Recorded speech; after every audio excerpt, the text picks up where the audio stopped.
Okay.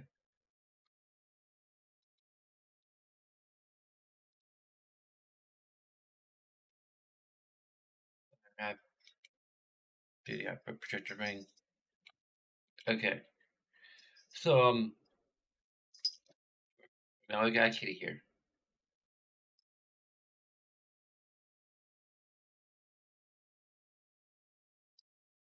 Um.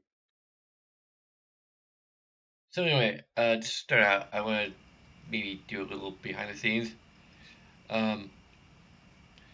So basically, this is the scene that is incorporated into our main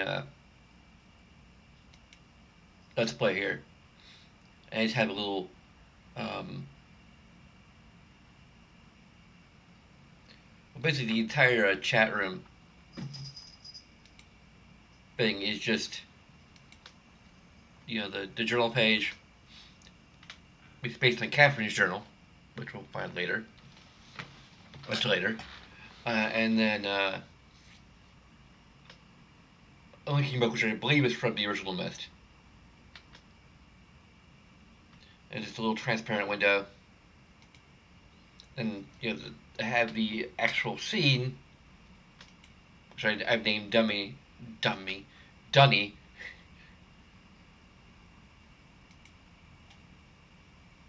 in there. And the actual scene itself, I took, well, I found a still of Donnie. I think it's from Riven in particular. Um, and I found a couple of them, and one, like, basically, I had to erase Mr. Miller um, from uh, the scene with a rubber stamp tool, which actually is fairly easy because like the textures are rather this is actually like one part where the oh heck, I'll just turn the webcam off. This is one instance where the textures being rather um, bland, I guess, actually kind of works in my favor because um, it's very easy to like rubber stamp it, and you can't really tell that it's been rubber stamped because the texture is very simple. Um, and I found another picture. I can eventually find it. Um,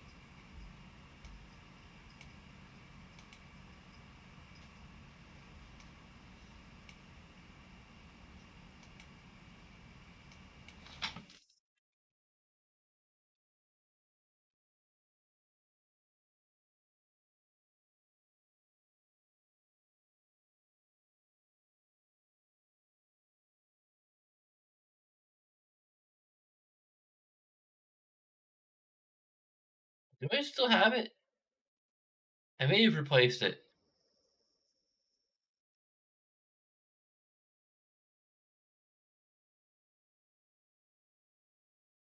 I don't think I have it anymore. I have the original picture. Um, so this is the original that I was working off of, which I think is the white shot. It might even be from uh,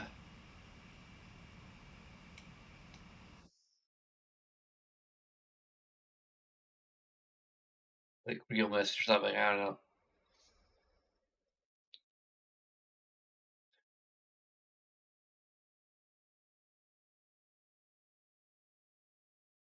I took this and there's a few problems like right off the bat. One is that his hand is over the book. Like both of his hands are on top of the book. So I had to. I think I didn't even do a very good job of like trying to do that. Um, so the image I ended up working off of ended up being this other one where he's holding the fake. I believe this might be the fake linking book. It probably is. It's a bit bigger. It's also a bit higher resolution, although it's probably stretched a little bit. Um, but you see, like there's, he's not interacting with the book. It's just there, and he's there.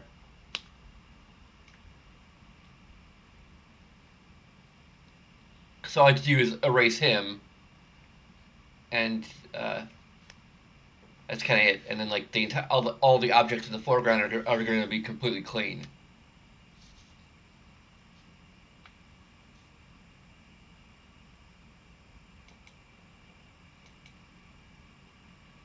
So from there, I had to. I used like a. Also, it's like if I move myself over here, like everything in the foreground is actually in the foreground. It's just that the webcam range doesn't extend far enough to. And there's kind of a reason for that because basically I think just a little bit off here is the edge of the green screen, so I can't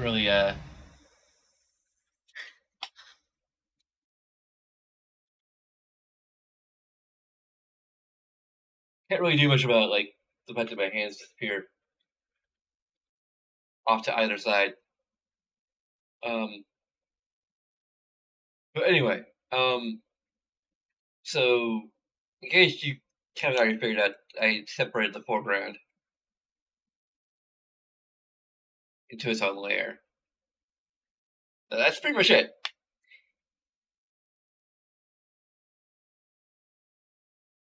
It's not that complicated, but like it's a really cool effect.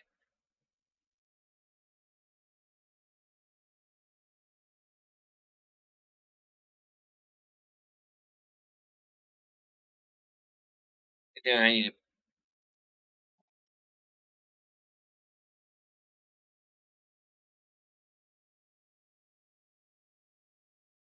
my full screen projector.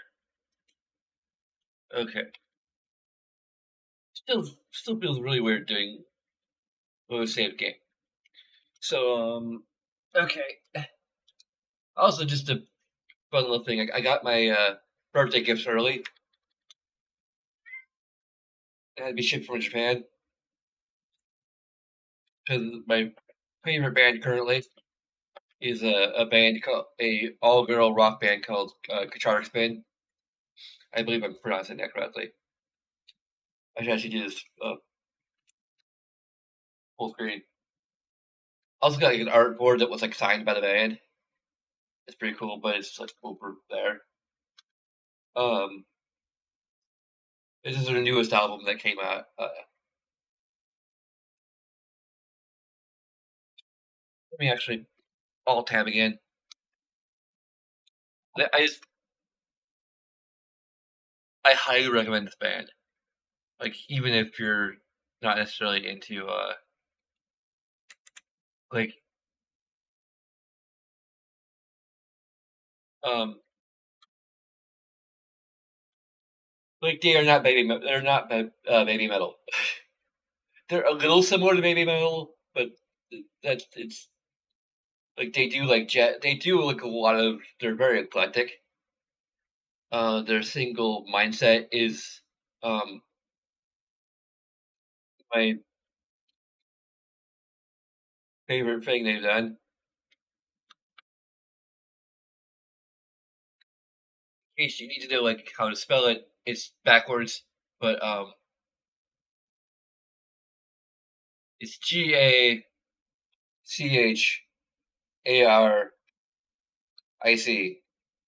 spin.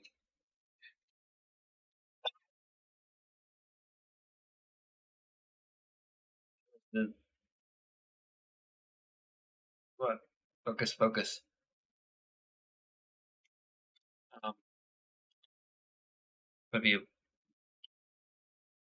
you just have to like think backwards. And I got a Blu-ray of our 10th anniversary concert, which has like 25 songs. Doesn't have anything from their new album on it because I don't think they've released a live Blu-ray since then. But a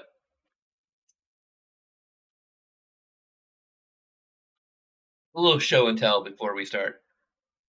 I'm not trying to put off the whole submarine puzzle. As you know, we're gonna put it up off just a little bit longer. Like I'm only sharing this because I had it stacked on top of this thing, which is the official Riven strategy guide.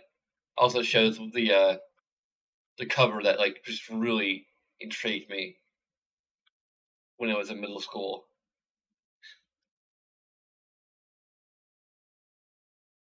Like saw this on a shelf to rent. It even has like the terms and conditions on it. There's a like a transparent terms and conditions sticker. Tell you about like I actually have two copies of this. I'm not sure if I have two copies of it anymore. I have a copy that like stuff has fallen out of. Then I went to a book sale a couple years ago and found another copy that was like pretty much like this is pristine, like very well taken care of. It also has like some high resolution renders. It's probably the only place where besides AI upscaling where you can see like high resolution renders uh, of scenery from the game.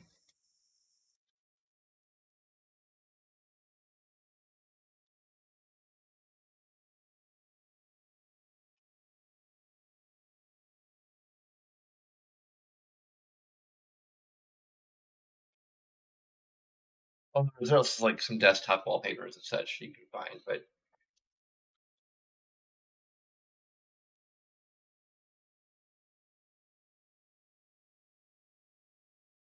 there's called the Baleen animals here. Of course, the village, and the place where we're gonna be staying soon, hopefully. Like some of these are probably not even like renders you can actually see in the game. Like the angles are actually not there. But yeah, there's actually someone who's gone through and done like an AI upscale of a lot of the stills from this game. Um, it actually shared like I guess like the algorithm or technique he used to get it with Cyan, and the only real challenge is also upscaling the video, which I believe is also possible. Like there is a lot of video upscaling, um, AI upscaling stuff that you can do. That's actually pretty good quality. Like I think that some people looked at with the despecialized Star Wars, I believe, was done with some AI upscaling.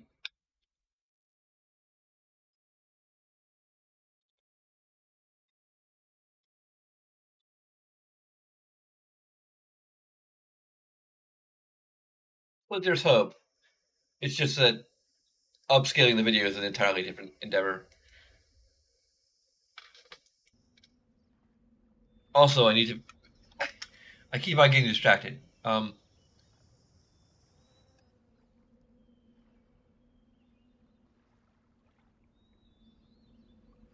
Okay. I have no idea which way we're pointing. Um, if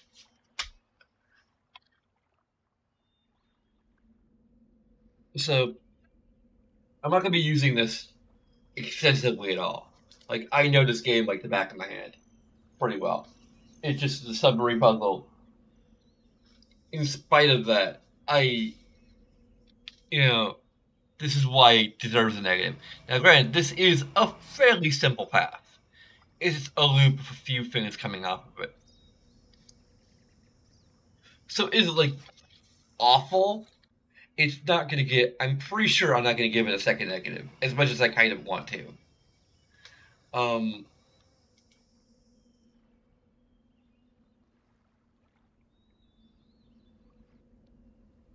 I'm a little curious as to whether or not there is like a proper view where you can like see the rails under the water. Like we could maybe check after. Um, So I believe where we are is the submarine dock.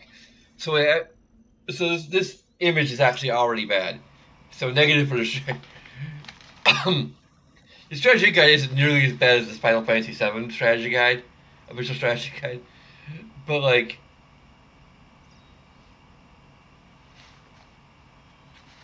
so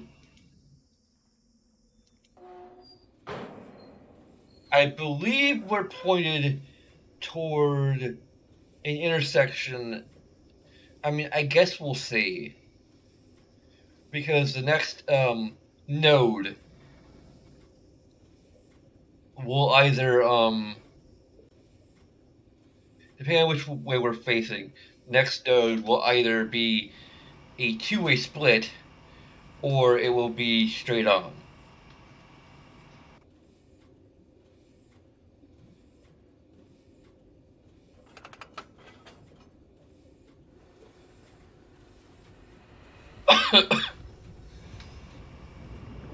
If we're facing the way I think we're facing, then I'm actually making it harder on myself by not turning around. Okay, so yeah, we're facing the way I think we're facing, which means it's going to be a little trickier.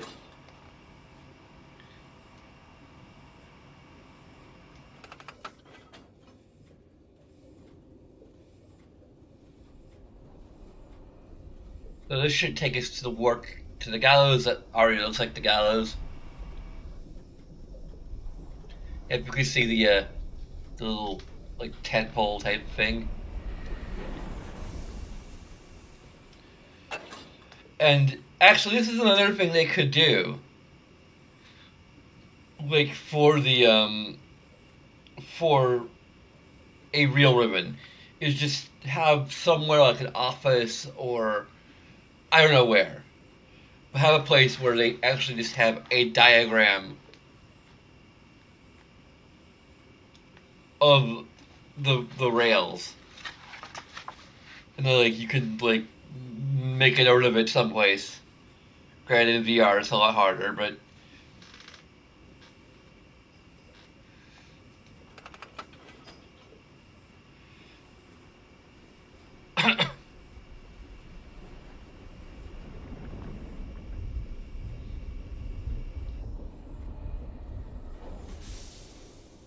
okay. I'm glad you can make a map of this yourself, but just keeping track of where it curves, like the idea of having to make maps of any kind of maze-like thing.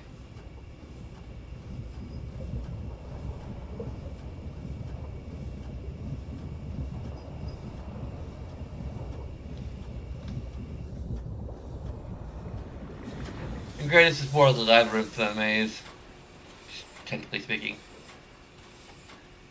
So we should be able to go up from here.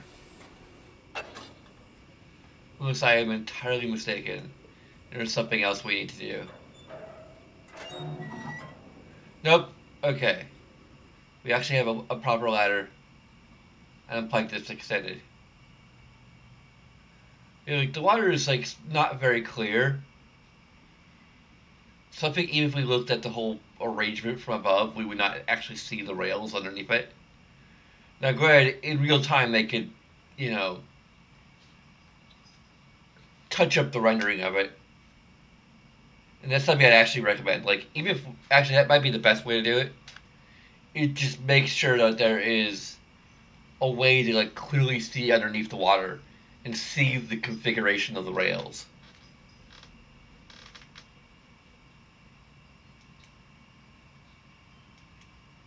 So I think having it, like, in real time 3D is gonna, um, okay, so we already have two of the planks extended. And usually up is good, so, and down is bad, so, um, and we do have, actually this is a proper view or as close as we get to a proper view of how the rail system is configured. The only problem is actually getting to the spot. And we can also see that these things are extended in each of the different spots. So I might give it a positive, like it's not gonna cancel it out because like it's the negative is still going to affect the overall score. Um, you know, actually cancel each other out. Um, but you do have a pretty good view. Not really the best, but you have a view where you can see the rails underneath, and you can see the different like holes in the water very clearly. So you could try to make a map out of this. Again, the problem is getting here in the first place. But you can kind of probably just randomly explore and try to keep a spatial sense of where you are.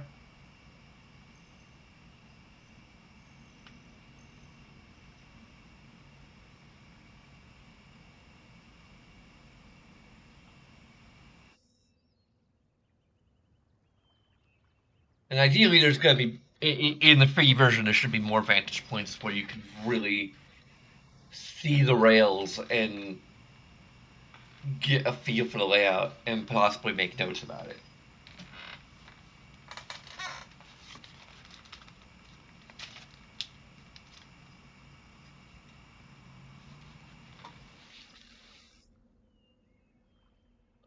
Oh, there it is.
Some of my suggestions for how to improve it still kind of stand.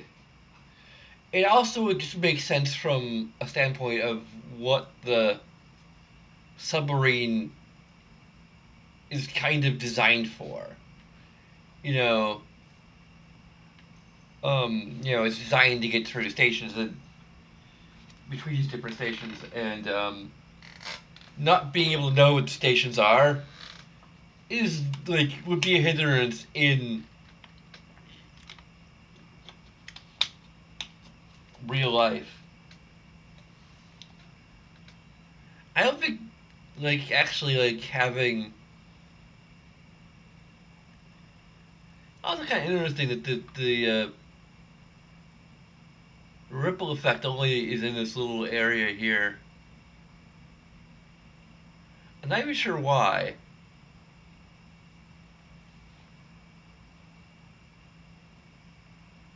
Like the water effect is only here and not like throughout the whole thing.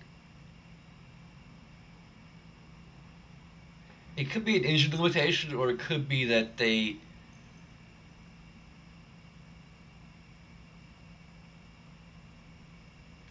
I don't know, like the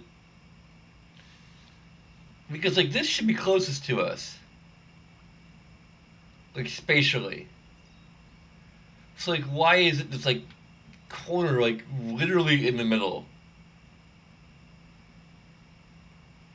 that has the ripple effect?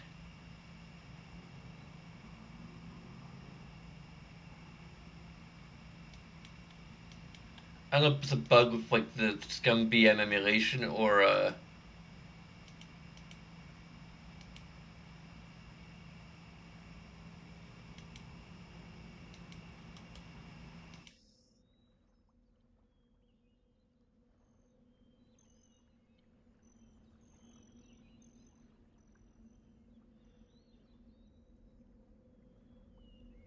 I still haven't really experienced zip mode. I believe I turned it on.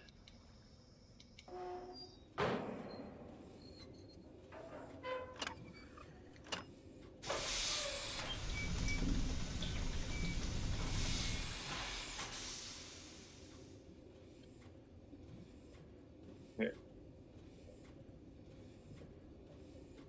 was preemptively.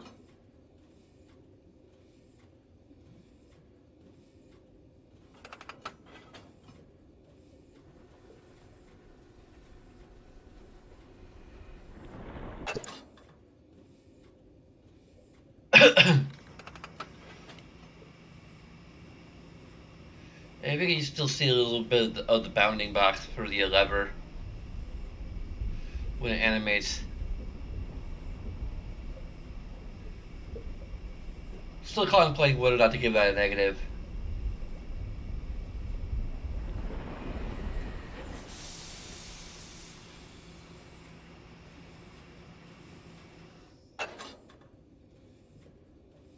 I don't know if it's discolored, but you still see the noise.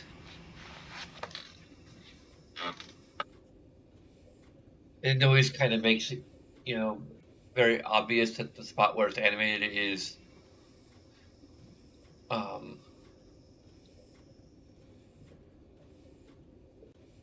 anyway,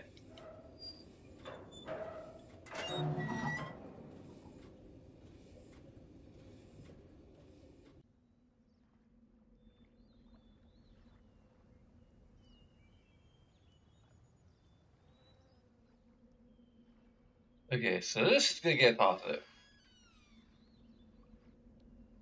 I might just give it a positive for world building in general. Um,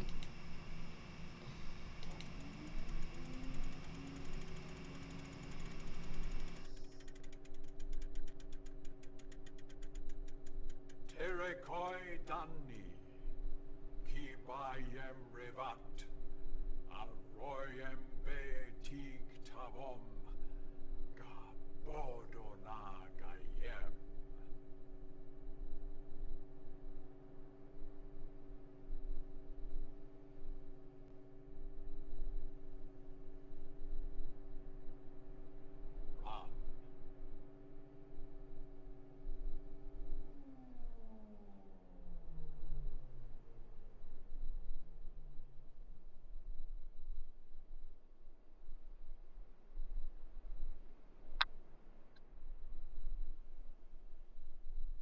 Ram. okay. Also, I can give a. I almost feel giving a positive to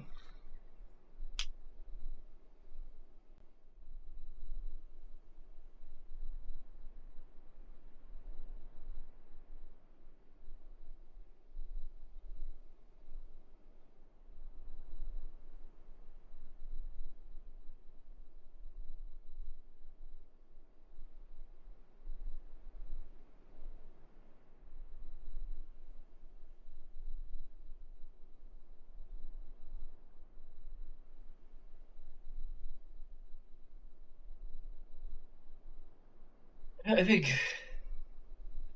Games Actor does a pretty good job of like speaking in what is either Dunny or Rivenese. I imagine it's Dunny. I don't think he would be speaking Rivenese. It wouldn't be in his character.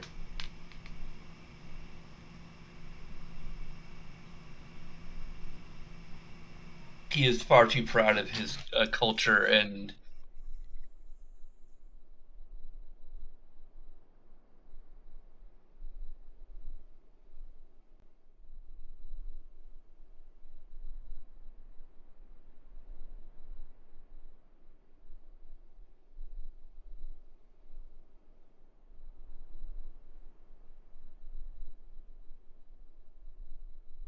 damn it, really.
Wow, like this is like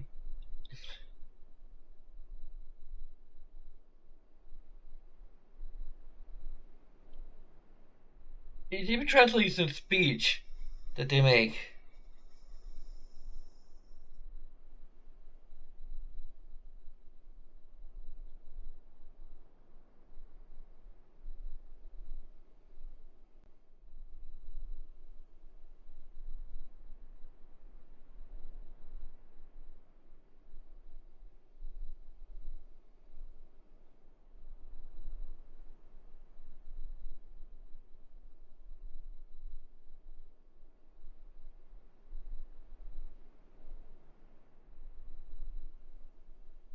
Apparently, these things say "In Gen We Trust."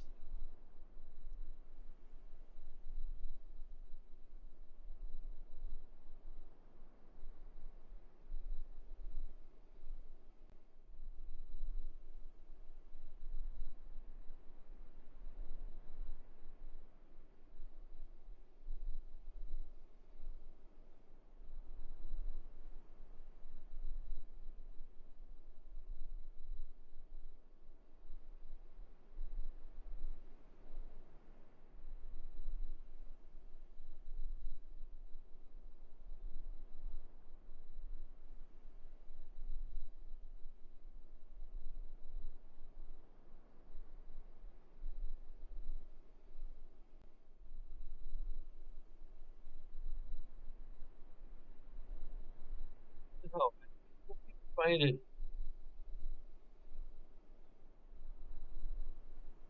What the hell? I found it before. I should even have it like here.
There's a bunch of like ancillary stuff and stuff from um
stunning. I just want to um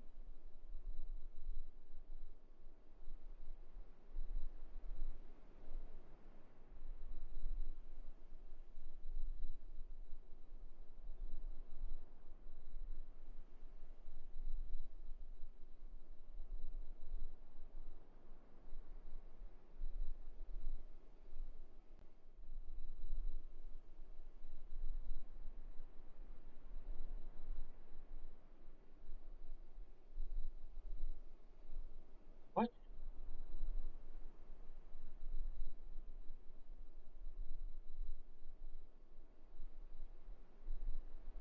really? I just when I freaking found the damn.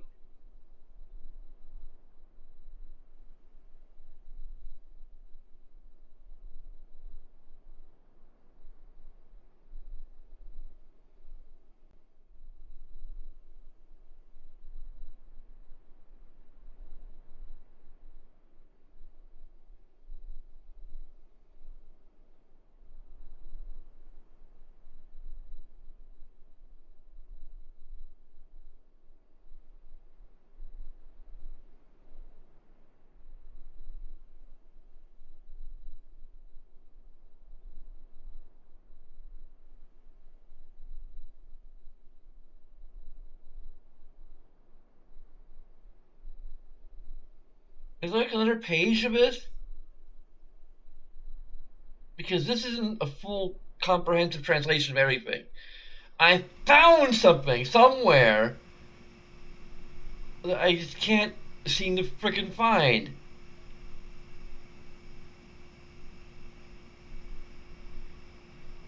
Like this is an exhaustive.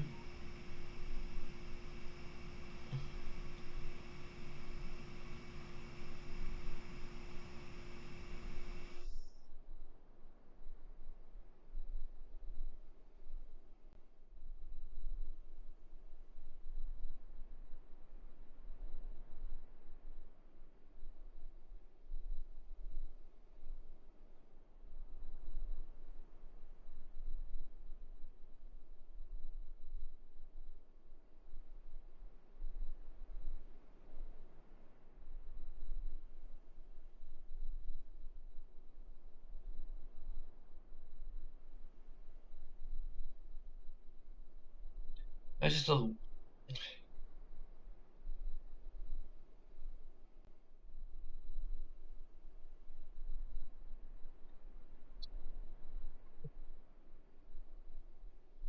How the hell did I find it before?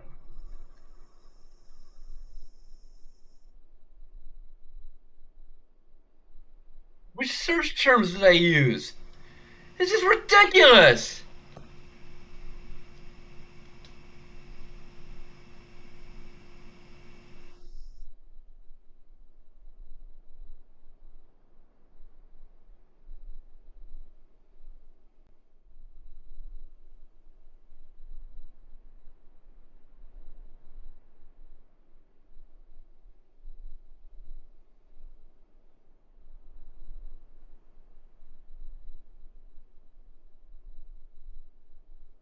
Well, this is what he's saying. In my dining class, you obey the five. You attend to your work, and you will be improving. Good.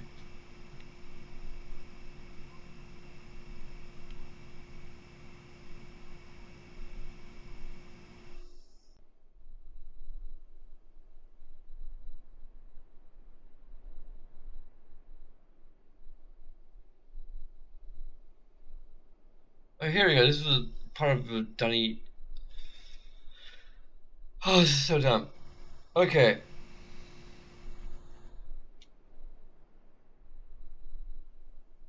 so this thing. Finally, I found the page I was looking at before. So, this is the rules of Gen. Gen is our master. Gen created us. Gen defeated Atris.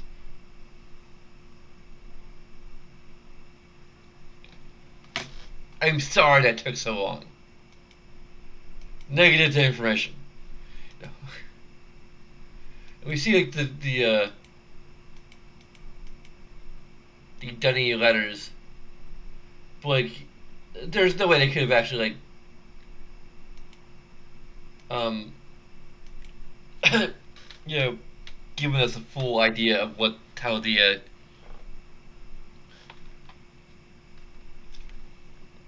like because basically there'd be the letters, what phonemes they produce, they represent. Like this could be like a phonemes are like ra, wa, e, o, ni, a,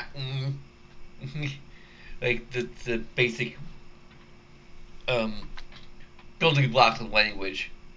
Um,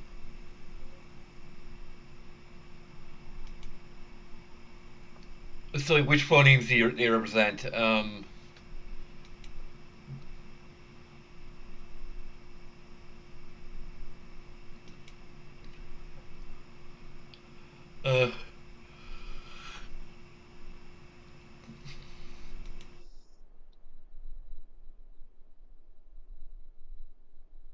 I don't think anyone's translated this. There's a dummy number on there, like some food, I guess.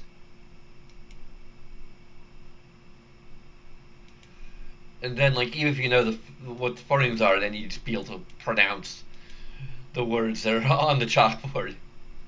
You wouldn't like know what they actually mean.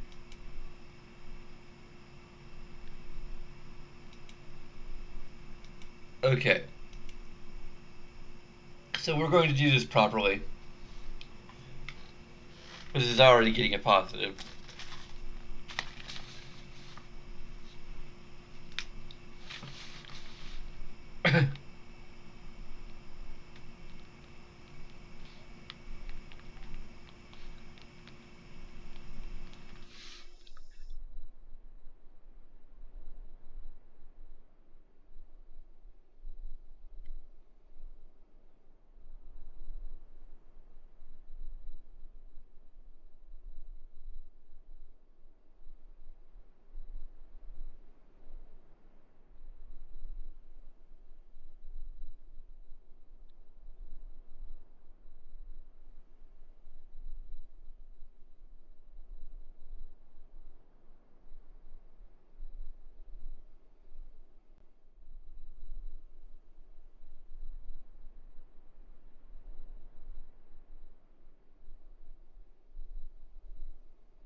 I'm just gonna make a note to my accepting information positive that I feel that Gen's actor does a good job of um,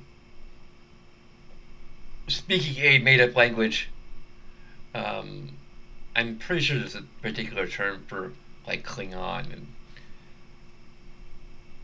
maybe even Esperanto. I consider it a kind of like all languages are technically made up, but like, I think there's like languages that are like designed for fiction.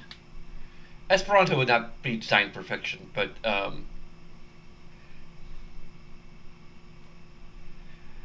yeah. Um,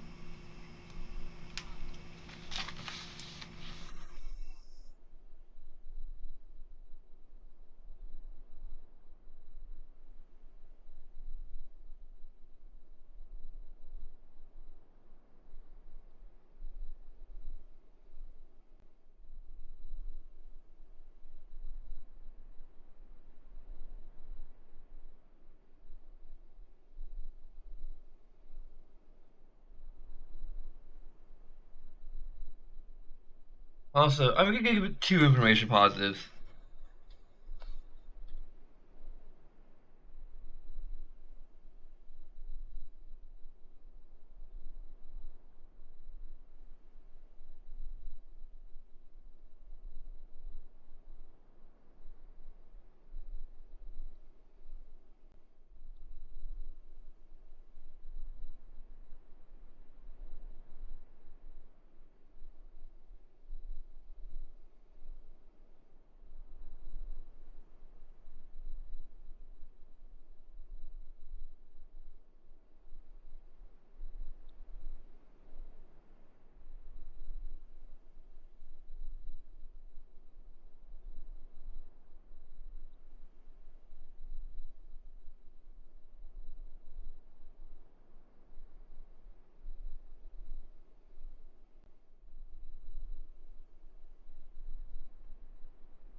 Okay,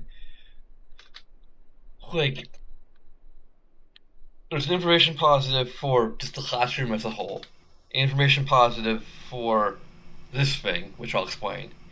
Then there's an information positive for the Dunning numeral system because it is properly it's well constructed and it's properly alien because we are used to most people pretty much throughout the world nowadays use a base 10 system, which means that we have 0, 1, 2, 3, 4, 5, 6, 7, 8, 9. To basically it's kind of you know easy because we all have 10 fingers total. So if you're gonna finger use your fingers to do like some quick math. Um, Although it's funny because like teachers keep on chastising you for using your fingers to count. Now, granted, yeah, you need the skills to like make the connections and just know that like 2 plus 2 is 4, 2 plus 3 is 5, 8 plus 8 is 16. Like, you know, to just like know what a lot of like the basic, addition, heck, even multiplication, um, in particular, like just off the top of your head, what one number and another number equals, is invaluable for just doing calculations in your head. So if like you lose a finger, you're good. You can still count. You can still perform basic addition and subtraction and multiplication, and maybe even division. But anyway, so we're not gonna note the first symbol we see.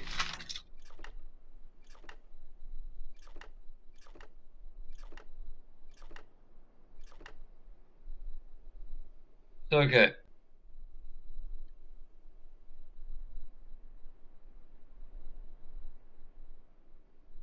I should have noticed the color. I think it's yellow. I think that's the main thing we need to take away from it. Is the color of the eye, not the configuration. Um, I didn't really count there.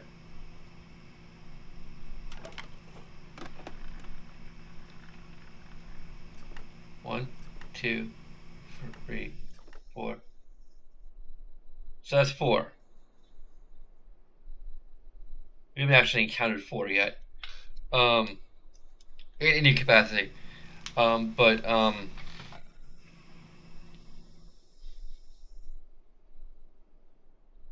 so I already kind of know what. Ellie, please, not right now. No, not right now. Ellie, I'm in the middle of taking freaking notes. I'm sorry. This is I'm gonna need my entire lap, okay? I'm sorry.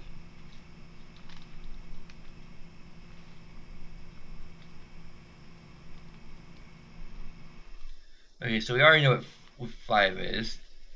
Um, Now we know what 4 is.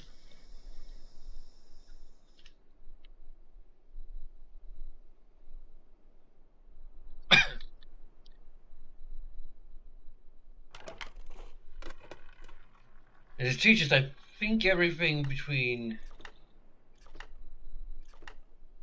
5, 6, 7, 8. Says 8. Um, Ellie, stop that!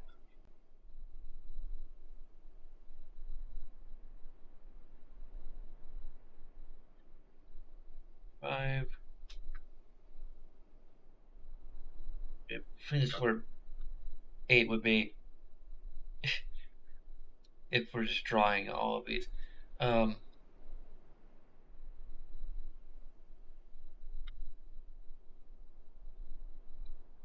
Hopefully I counted that right.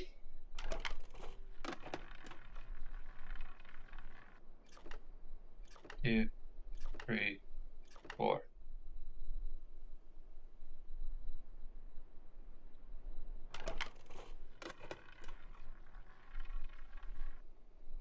1, 2, 3, 4, 5. And he's dead.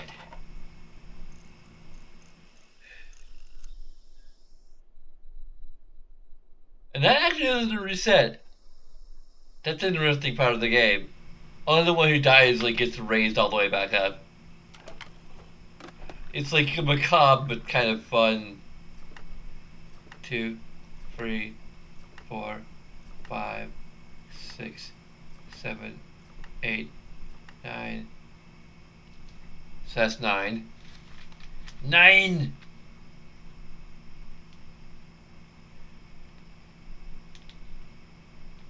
I think this only reveals directly 1 through 10. But you can figure out 1 through 20, which is what you need to do. Um,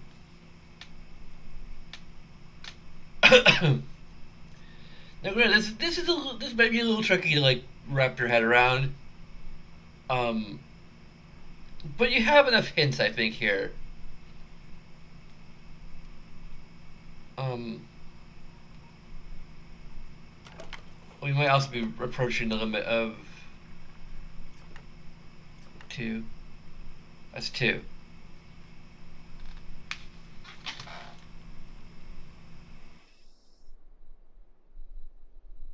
So the semicircle is 2. I'm just not sure how helpful this is going to be. If it's a bigger number, anyway. 1, 2.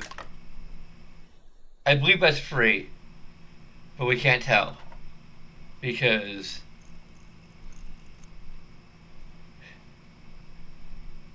we died before he could figure out what number that is. That's 4. I don't think we actually can't skip for the cutscene, which makes some sense. That's 1. Okay, so we got 1.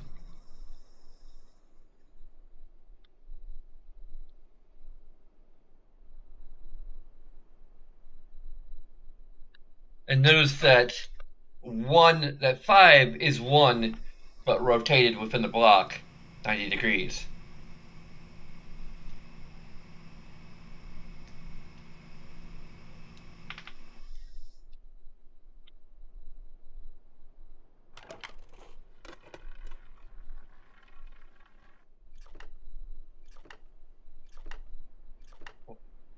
Five, 6, 7, 8, 9. Oh, we already did 9. 9! 9! 2, 3, 4, 5, 6, 7, 8. We already got 8. Damn it. Give us something new. Random number generator. 2. This is 10. 4. This is 10. I already know that, but we can't write it down yet because I know.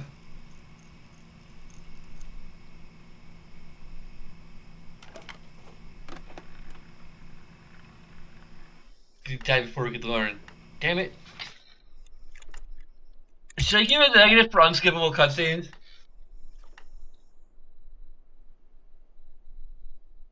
Like, I feel maybe I should give it a negative for unskippable in the nature of these particular cutscenes. I'm debating it. It's the exact same number.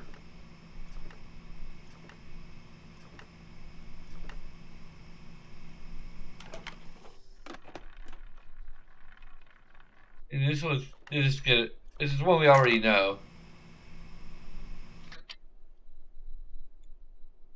Well, you can skip it a little bit. There's a little bit of skippability in there.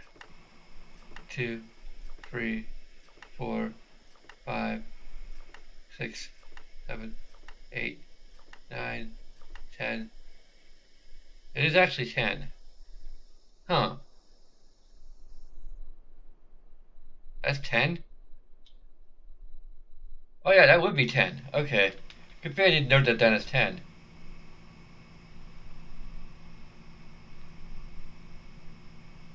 I think this is actually 6. Yeah, there's something we saw. 2, 3, 4, 5. It's 5. Again.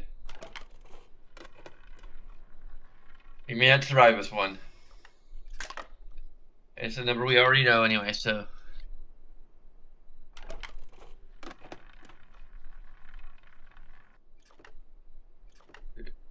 9. Yeah, I think I'm gonna get like there are only so many negatives I'm gonna give this game.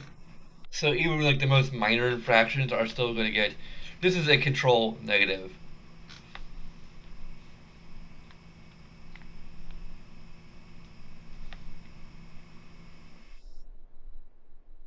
It's kind of the combination of the random number generation, which is fine, it's kind of necessary here. Um,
like I'm further encouraged to give out negatives because this game is so good. Otherwise,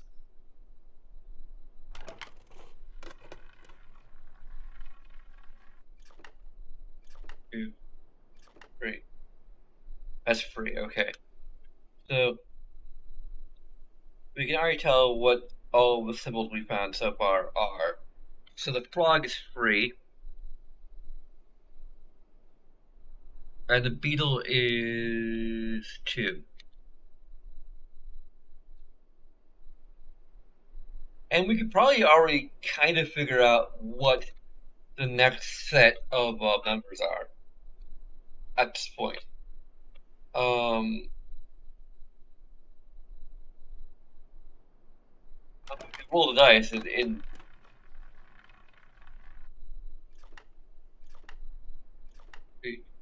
4, 5. That's. Well, we're just gonna pretend that we found out that was 6.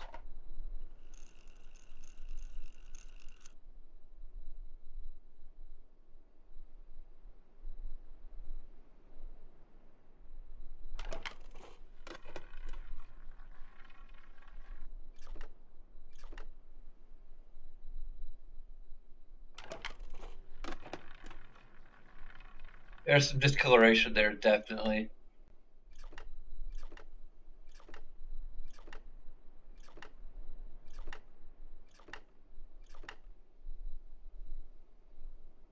There's some discoloration in general with like these are probably just like slides. I'm thinking to avoid. I might potentially just give a negative to this. Like throughout the game, aggregate for every instance where there's like discoloration in an interactive bit or a video bit. This is a minor point, but again, I'm gonna be hinting at positives like they're candy, like for everything else.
I could potentially roll that into the. I don't know if I got a negative for noise on the. Yeah. So yeah, there's no negative for the noise during the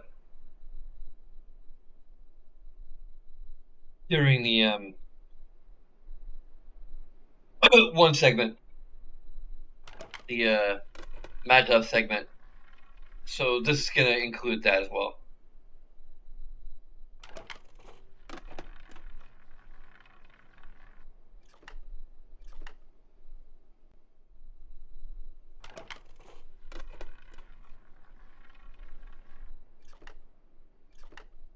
Not sure if we could give the a negative for the random number generation in general. Like it's only 10 different things. I think the real problem is the fact that you can't skip the animation.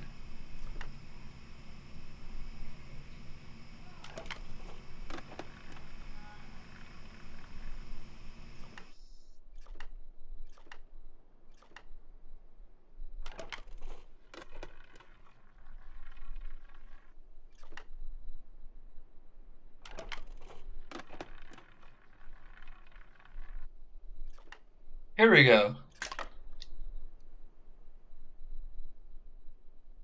Assuming this is 10. Okay. Like we're not gonna cheat here. Assuming that there's only 10 possible outcomes to this. Because we haven't gotten anything higher than 10. Um, we're gonna assume this is number 7. Also because it matches the pattern. So, this is one spot where I would really like to have the ability to like actually show you on the screen how the Dunning numerals work. But I already did that in the original playthrough. The original playthrough, like, isn't quite as cool of an overlay as this, but I actually had a laptop with a touchscreen, which is broken now, so I can't even do this anymore. Uh, with Microsoft Paint, and I was able to use it to basically. I had like a either like a white or a red brush where I would go onto the laptop and I have it like hooked up through I think well at the time I think it was Elgato.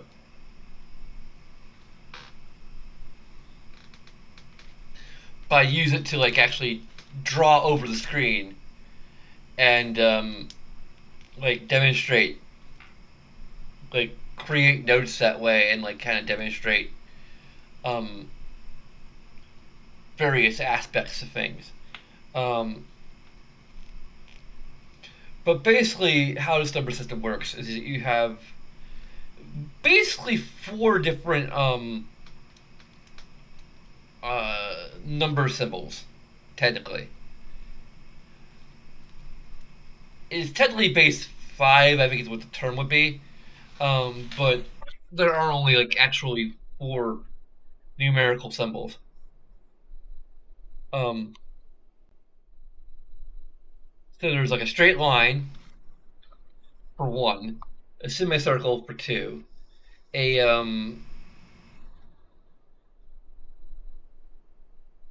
I'm pretty sure there's like a term for this. Like, hmm,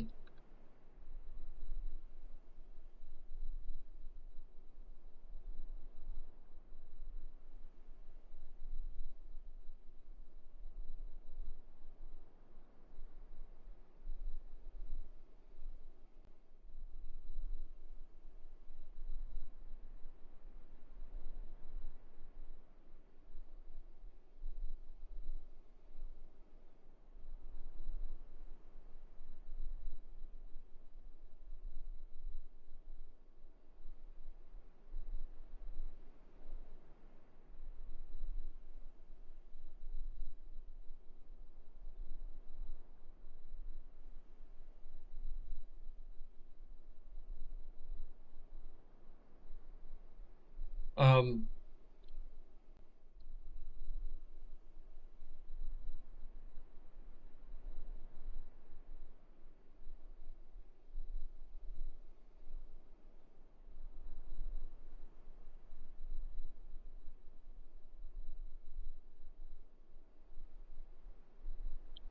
um,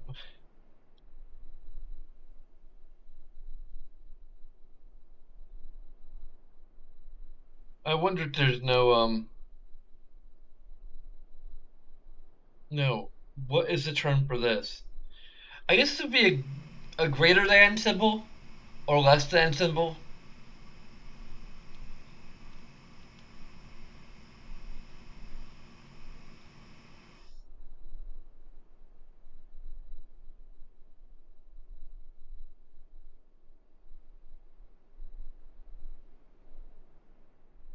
Is it literally just called a greater than or less than sign?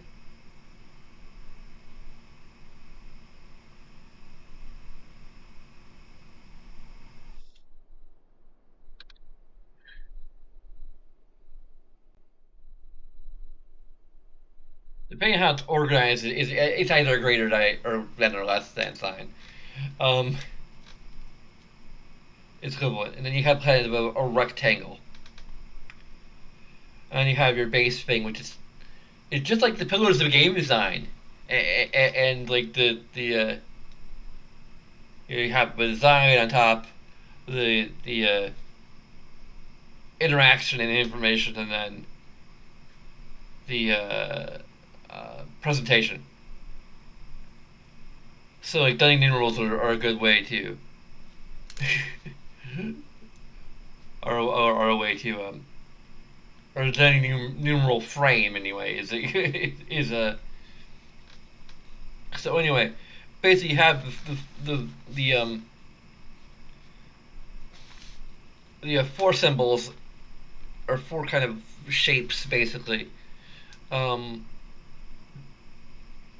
and then once you get to five, you rotate the shape. So every five blocks, the shape is rotated.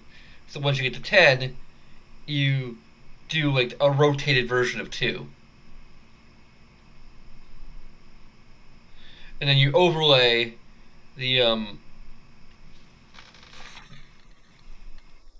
so extrapolating it, 11 would be the rotated semicircle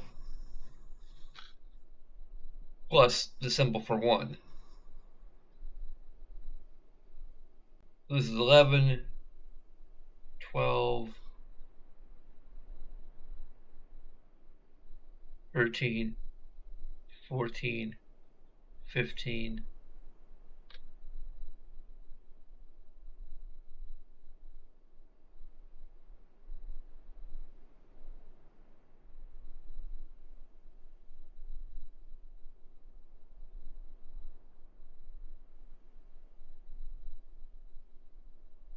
Then you have like the regular circle and then the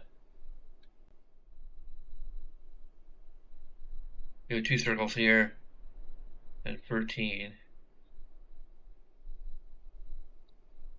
is this plus this.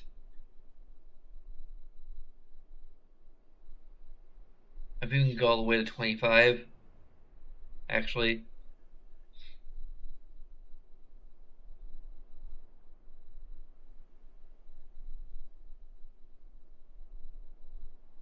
And 15 would be number free, rotated 90 degrees.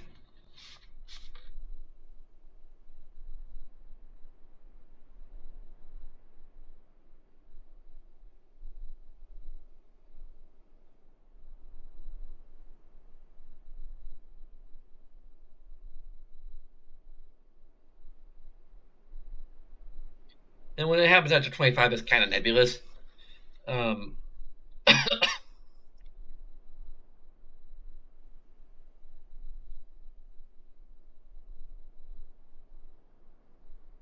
well, you don't really need to know that um,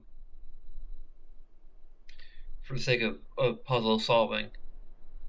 There are indications that there are like means of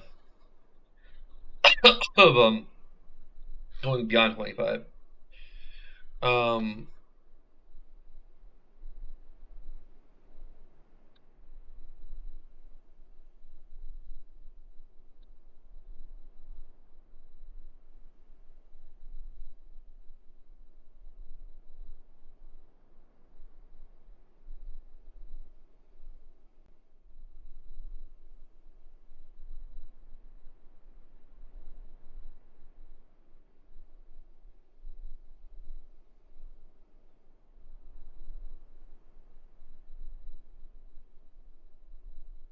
well, if 25 is just a tiny symbol with an X through it.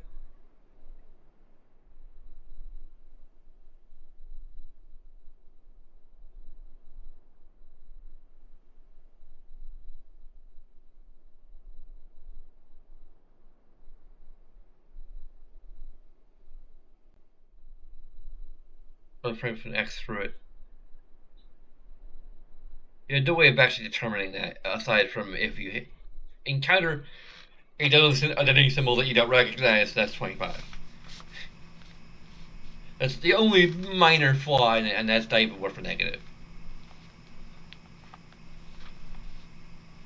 At least in my opinion. Um,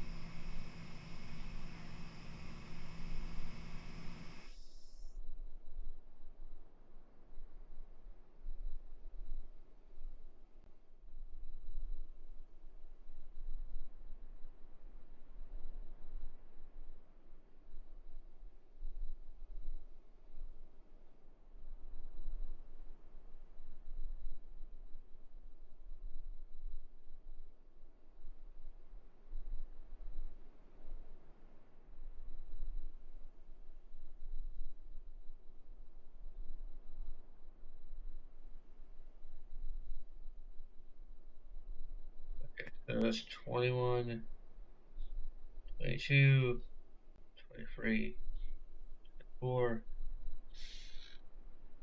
and 25. So we've got the entire collection of numerals right there. I'll check it against the guide if I really want to.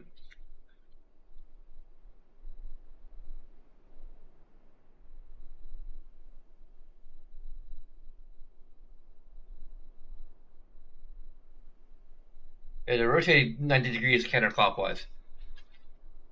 And but 25 is. Oh wait, no. I need to redo.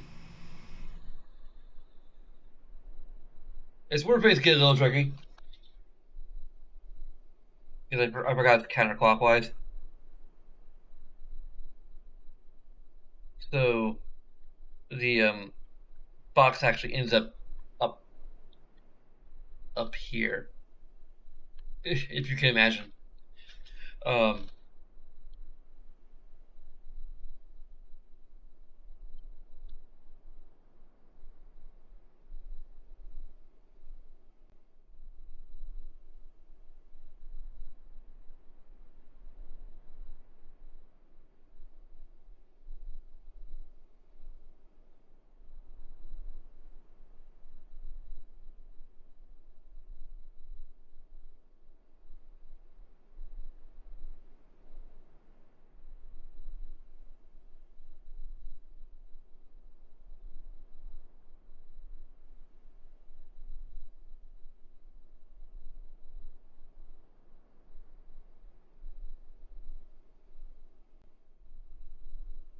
so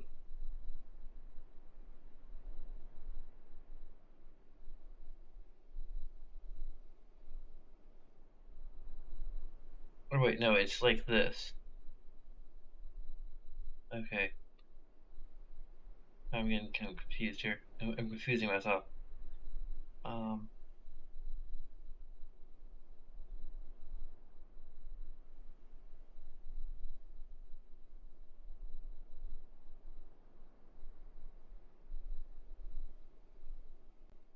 okay. Good thing I checked, because otherwise I would have. Yeah, you could basically um, figure out fairly easily. It's the only really important destination here. I mean, my only complaint is that you kind of miss this altogether. Um,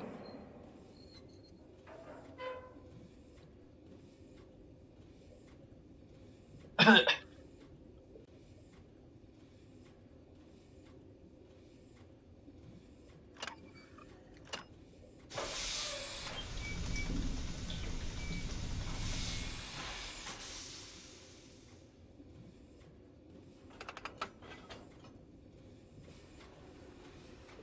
gonna go to the work galas now that they're open to us in more ways than one. I think it's just a straight shot if I happen to like change anything.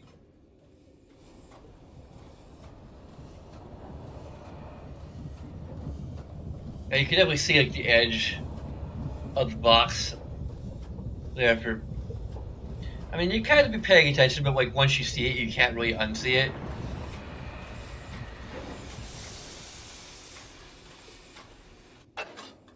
Also, this thing was animated like very janky.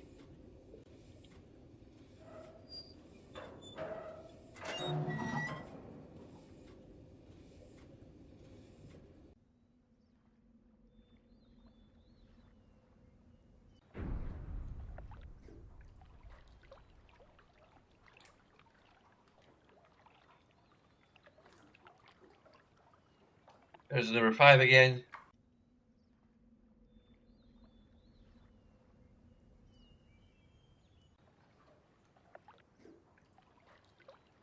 There's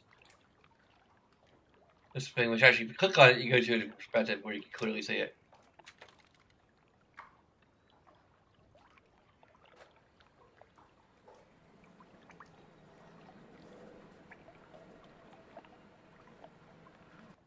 Spring being lowered.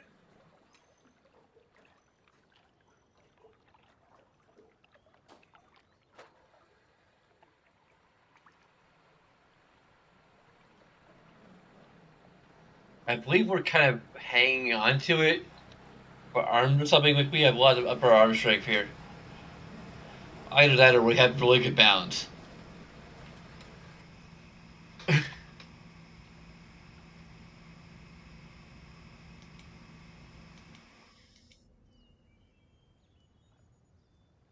But it's like I have the skulls of work, so it looks like it make up.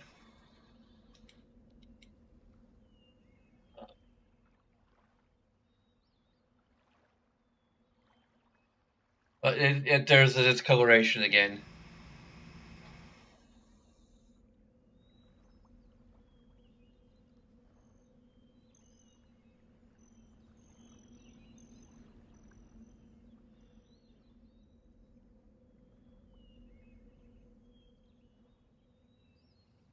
And then it goes away when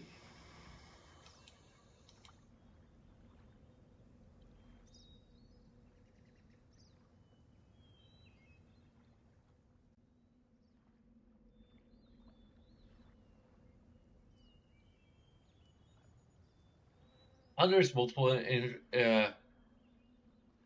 animations or not. It could be.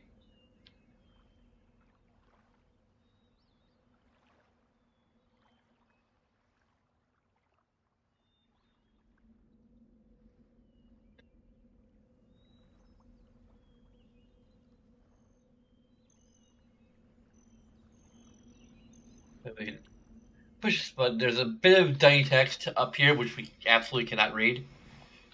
Um,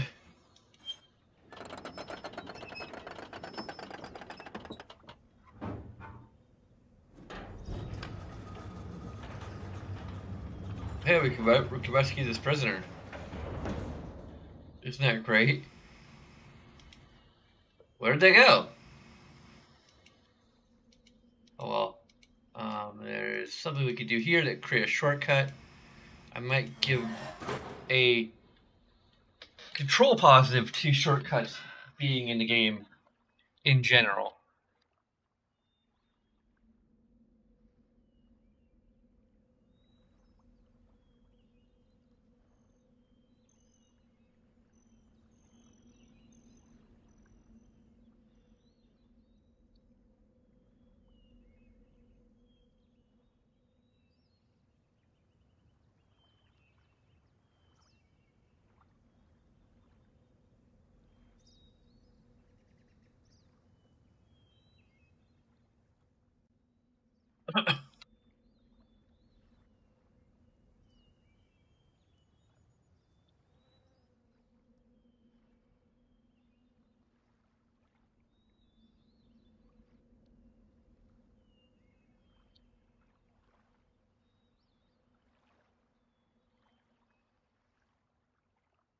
This is going to be for all the shortcuts together are going to be an aggregate positive. But this one's especially um, useful.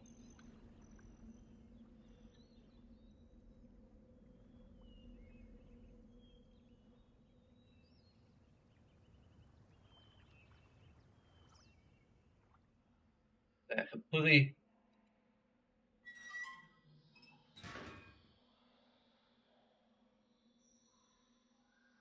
we gotta Silent Hill this.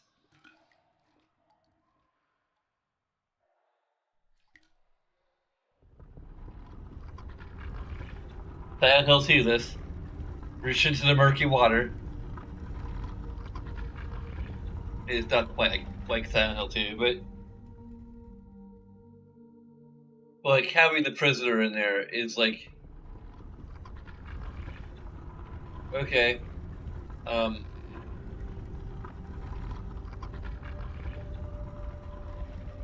should I give it information? I I'm giving a fair number of information positives.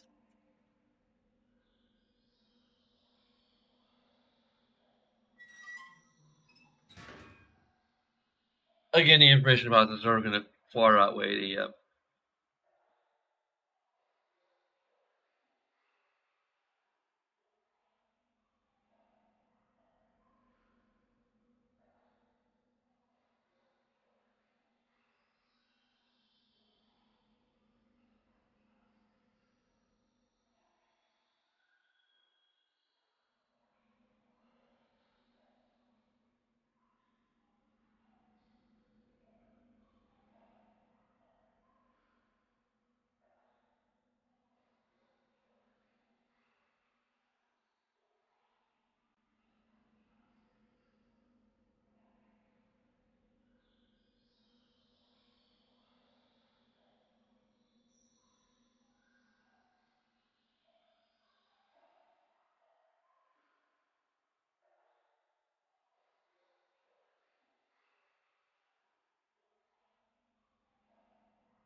This is very positive because this isn't just something obscure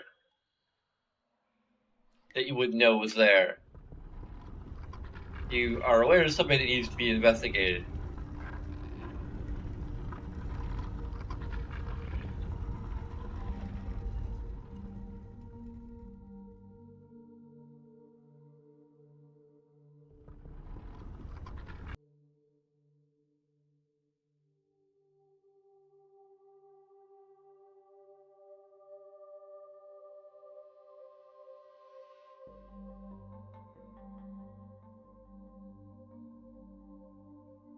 There's various lights that you can activate along the way. Very hard to see them to begin with, though.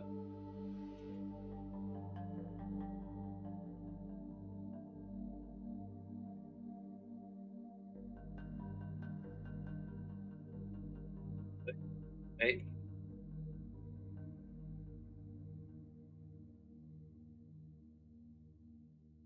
You can also tell by that you have a hand icon for them.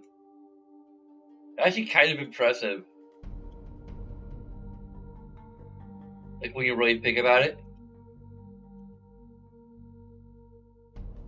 I might have to give a positive to this.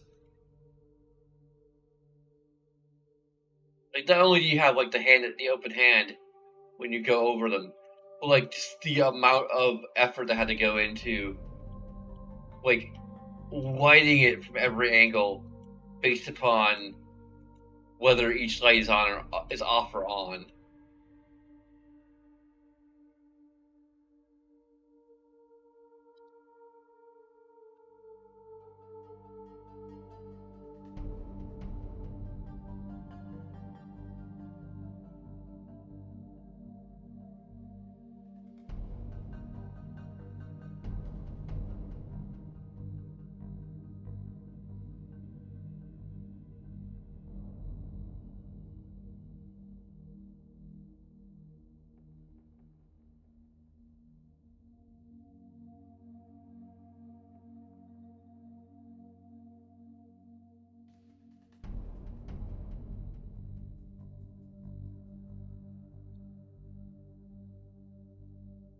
I might also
there's a door here you can open.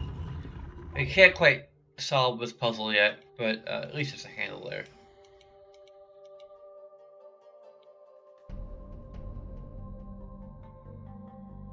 Okay, so you can see the different animals.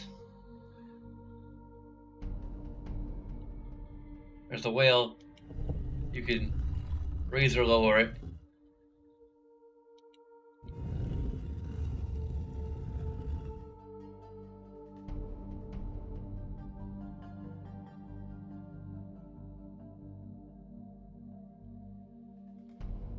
But we already know about 3 of them. We have to do it in a certain order, and we already kind of figured this out. Um,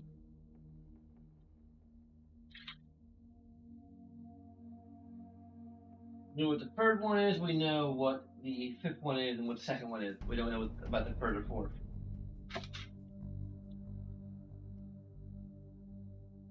For the first, we don't know what the first one is. We don't know what the fourth one is. Yeah.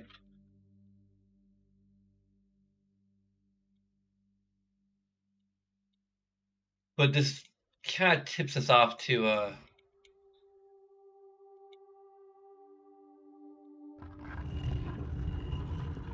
and we don't really need to do that.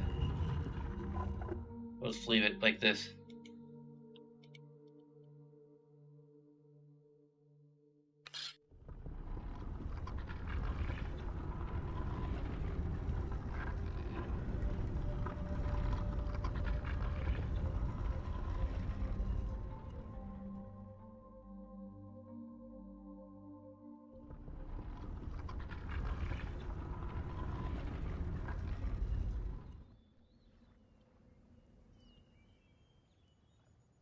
It was entirely a pointless trip because we opened the shortcut.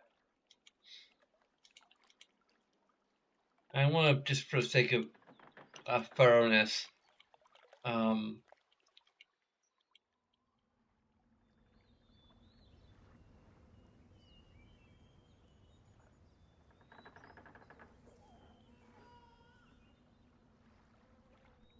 we can see part of the rail here,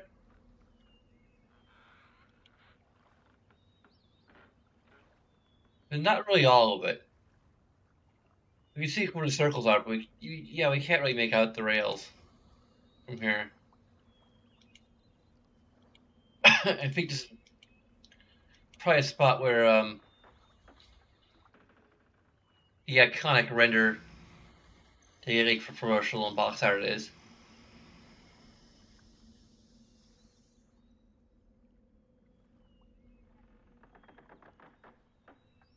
Even with all like the dithering and such they had to do to compress everything, it still looks like really impressive.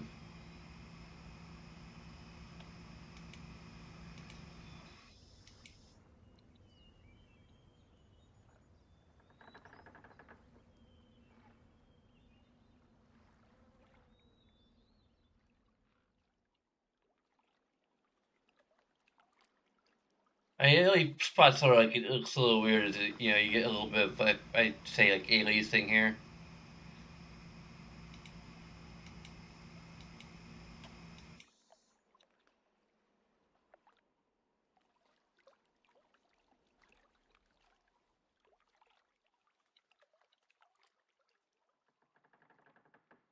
And like here.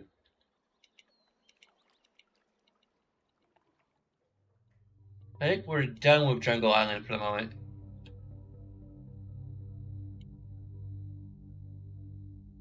Although, huh,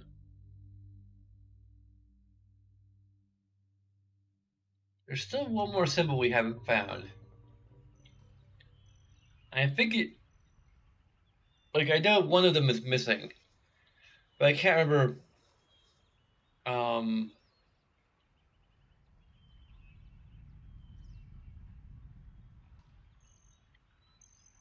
oh yeah, I think it's in the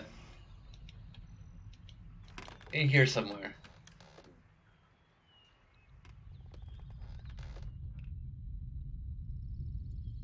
It's a little bit off the beaten trail,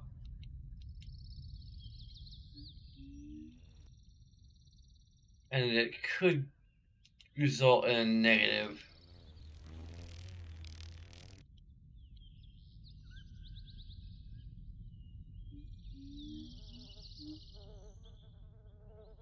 Oh, yeah, there's a dagger to indicate you might want to go down here. Yeah, okay.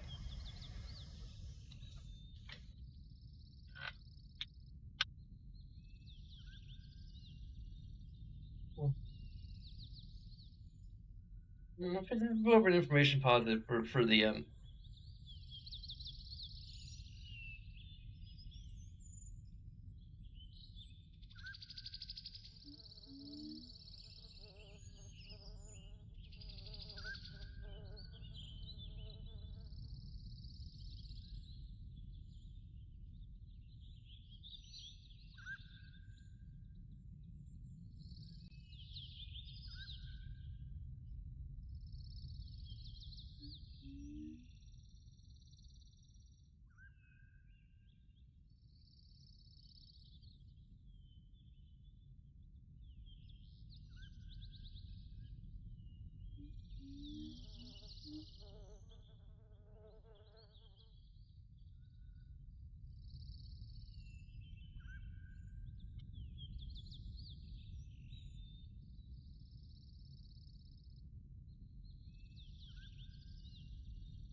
The problem is you may or may not be being swayed.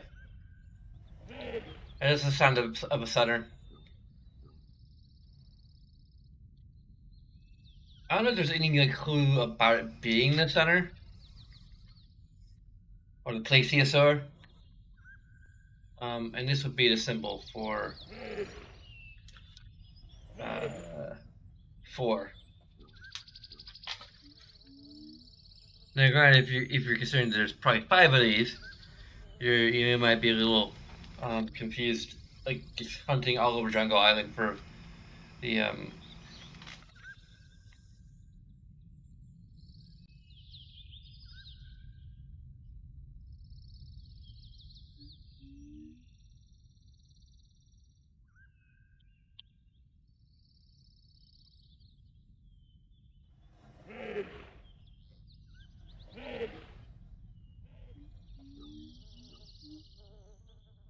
But you probably just move on naturally and stumble upon the first one.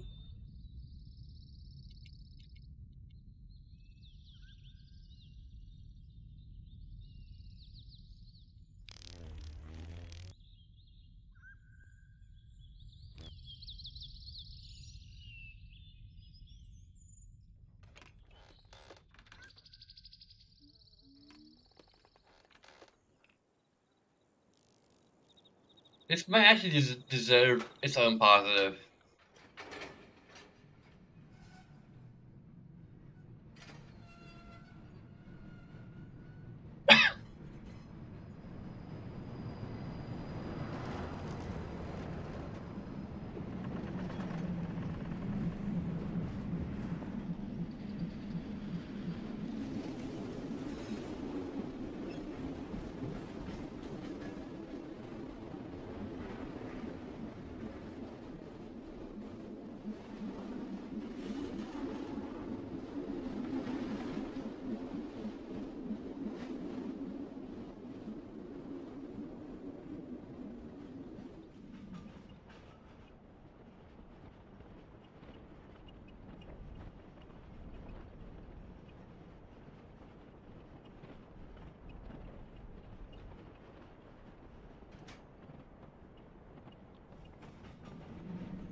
It's a nice deviation from the standard backlog transport and looks really cool.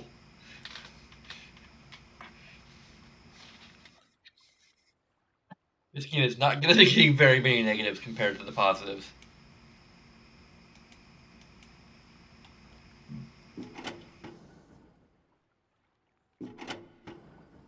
Okay.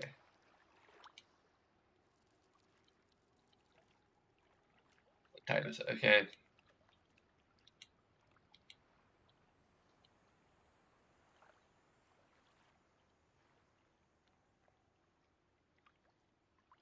Well, this is an interesting puzzle. It's a little tricky, even if you kind of know what you're doing. There's a little bit of a thing like I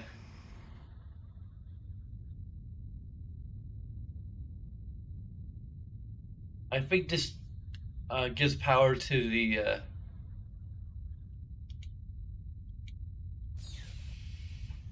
again you have like discoloration around it. I think it deserves the negative I already gave it. Yeah, this I believe powers the this thing. So I can't get inside. This thing is red. Um, it's probably getting a positive. Like, it's not necessarily the best puzzle in the game. Like, it might be the second worst compared to the um to the after the submarine, but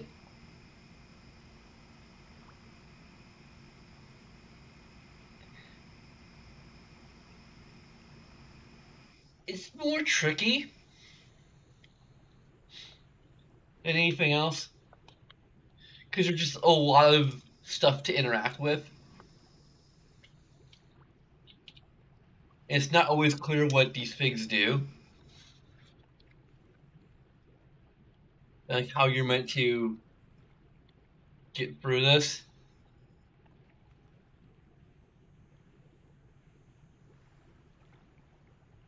So there's this,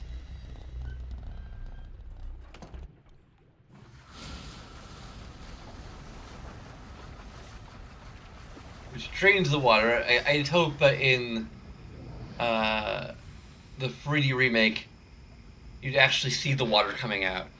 I think uh, the main reason why they didn't do that is probably because of literally budget, or they didn't have the tech to simulate water flowing out of the pipe. So they just kind of cheated it a little bit. Like maybe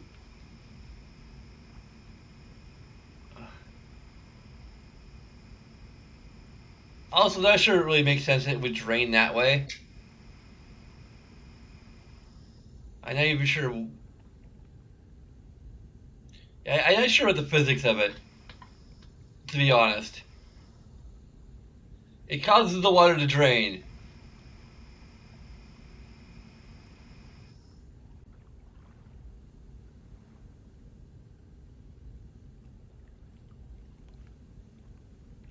Hmm.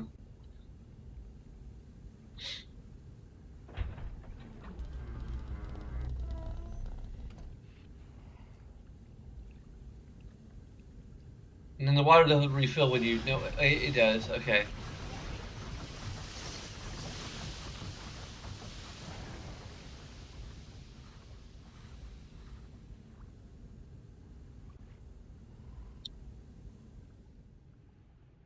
But I think this is actually just water um, that doesn't fall down there. Although it should just be flowing out of it freely.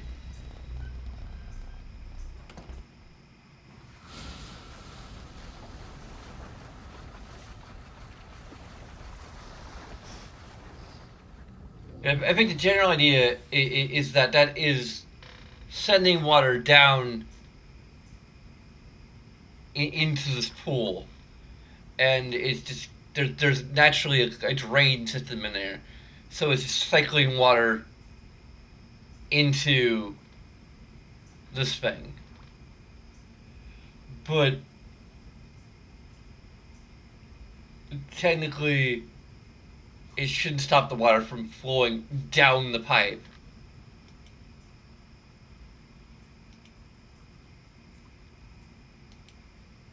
Like, I'm just questioning the physics of this. So then there's this thing, which I might have an information negative for some of this.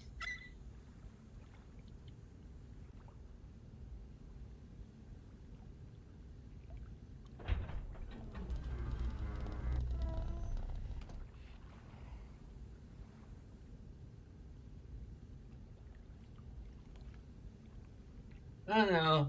Like that clearly controls whether or not water will flow into it.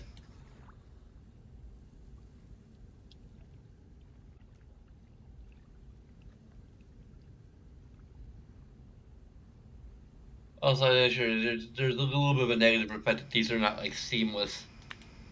Like there are good. It's cool that there are actual transitions here. I think it might be an improvement for Myst. I don't know. It's been a while since I've actually played the original Myst. I think I had the Masterpiece Edition somewhere, or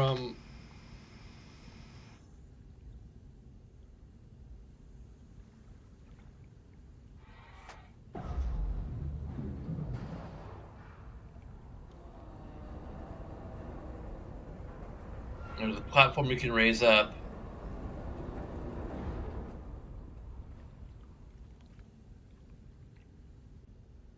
I think there's this thing which stops it from boiling. Yeah, it's no longer red. Yeah, it's not bad. And there's only one thing that's off to the side, and you can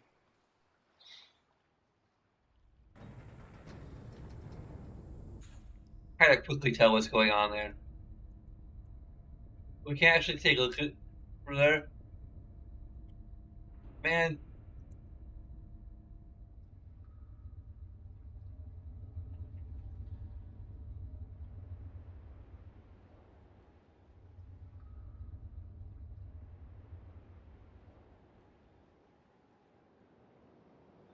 I believe this might be a point of no return.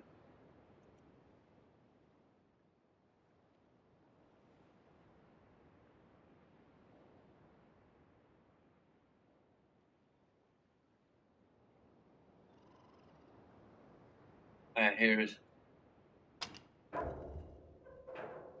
another shortcut.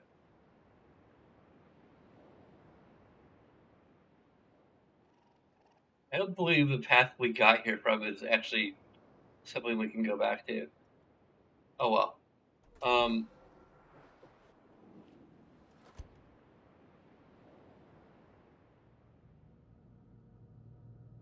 Now here's the weird thing. We have a secret. The only way we can tell there's secret passage here is that the doors don't automatically close behind us like they do usually. Could deserve a negative. Like it's a clever puzzle. It's just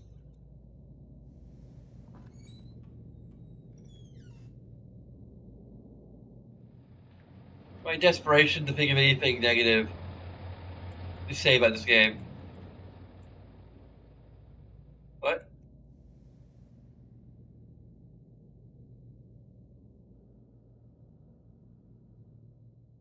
Like I either give it a negative for not being overly obvious.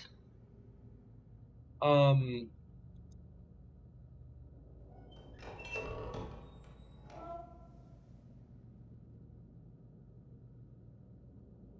Also, you can't tell they're interactable. There's no interactable sign. I'm gonna take back my positive.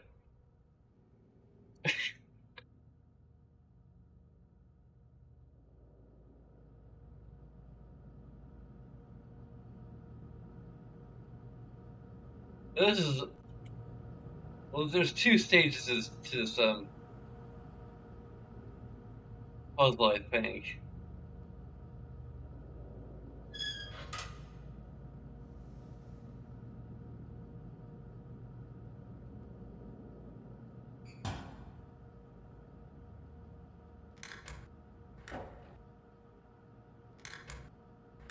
Oh yeah, we said power this. I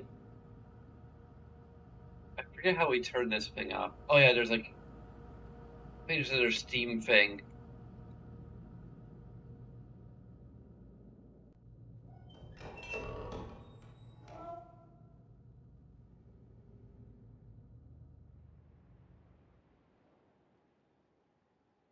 I'm not sure if I think this might be a lack of a positive. Like I'm not getting like this is clever, but the cleverness of this is canceled out by the fact that it isn't as obvious to the player as it maybe should be.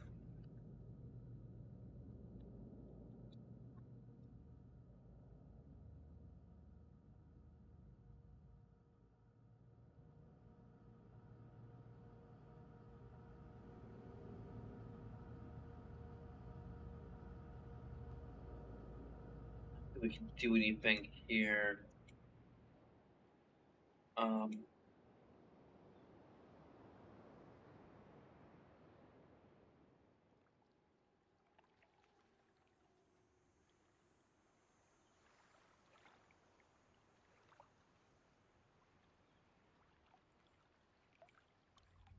It's obviously power our way back.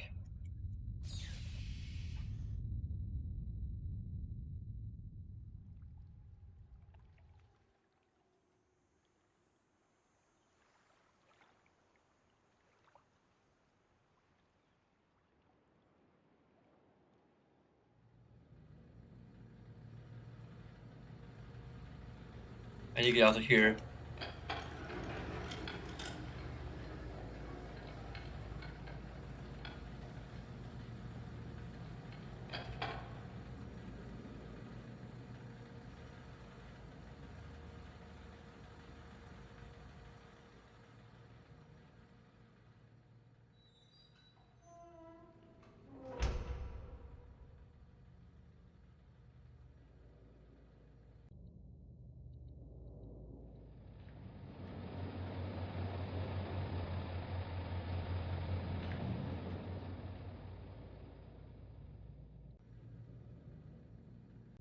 Huh. Also, I believe this is actually an impossible corridor, as presented.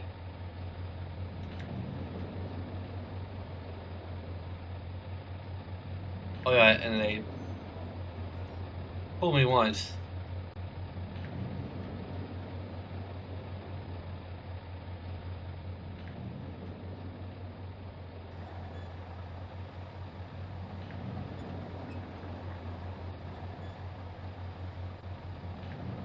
Hmm. I'm not really sure here.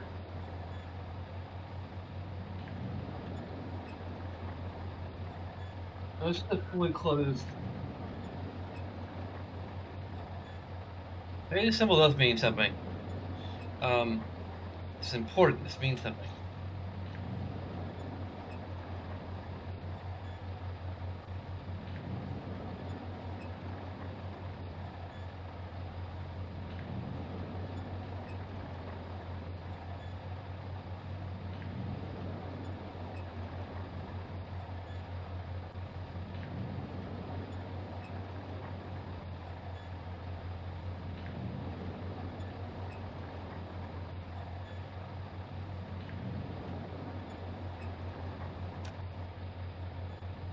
All right, first try this time.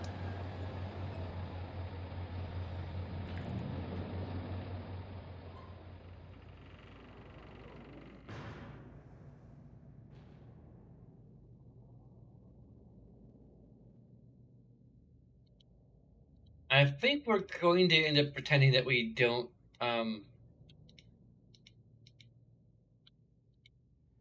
know.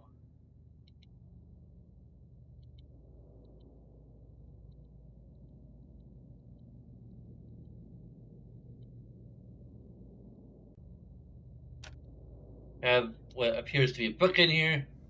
You have these things to slide.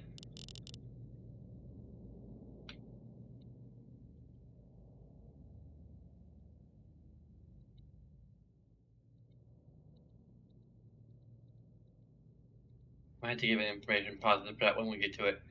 Um,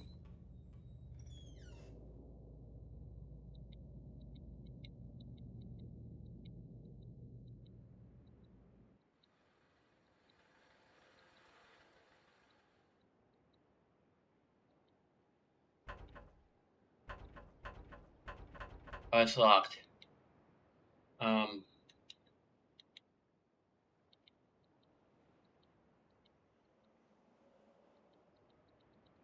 and here is where we had the bridge that we could only extend if we bothered to power it up.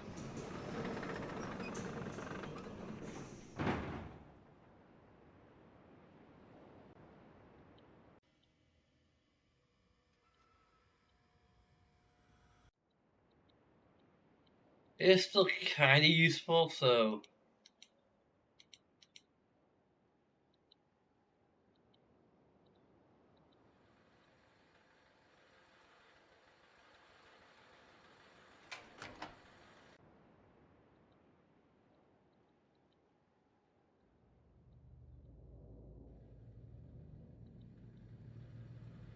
back in here.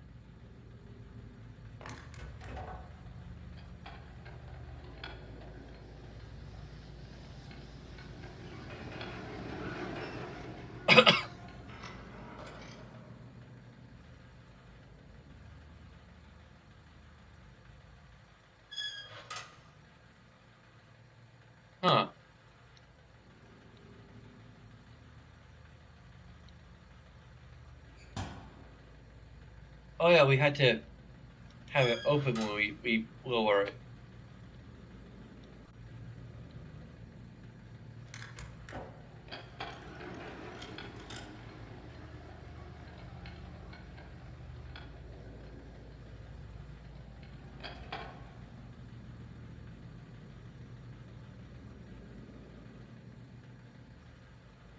Okay, so we. I probably need to get some positives already.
I might give the doorway trick a um maybe it would be a control positive.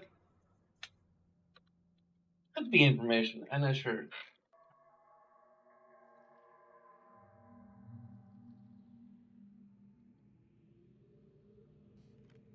Also, probably an information positive for Gen's journal.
I'm gonna give it a positive. Like the fact that most doors automatically kind of close behind you, or tend to close behind you. I think I'm not 100% sure on that. And the the moiety passage, which you may or may not have encountered at this point. Um, like you have some information. It is just a clever concept in general.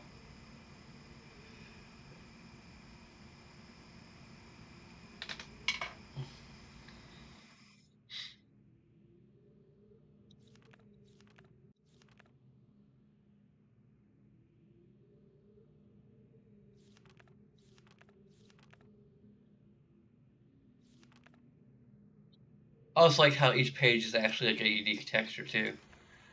Um, Here's the eyes, the eye shapes.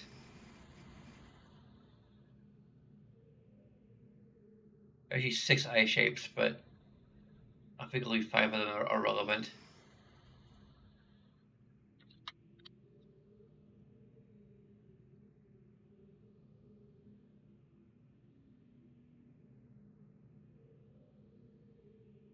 I'm not gonna write all of those down.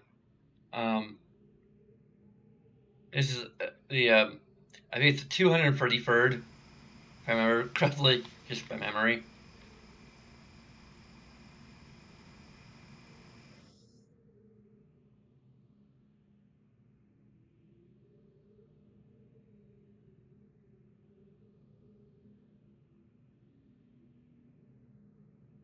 It's just like show you how he doesn't even give his age just proper names.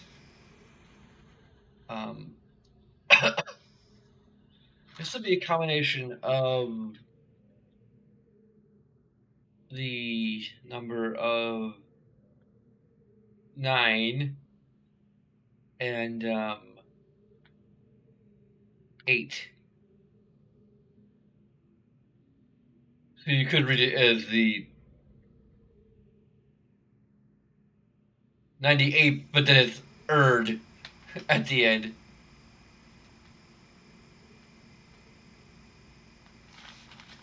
So I'm not sure how the Duddy map system. I'm sure someone can explain to you how this becomes 233, rather than because like even if you like add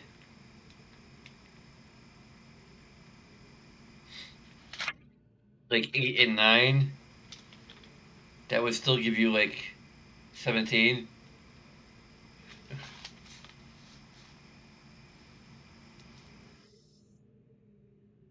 Like maybe the line in the middle also like adds to it or something.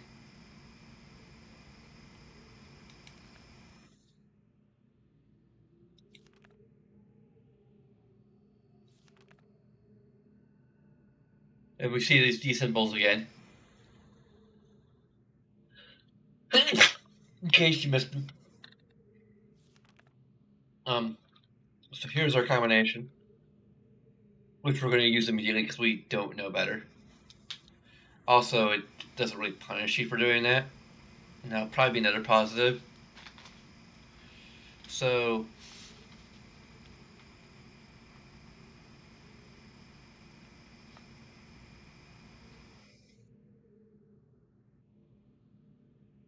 there's no 25 in there, so we probably won't have an actual example of 25 in here. So combination is 1, 6,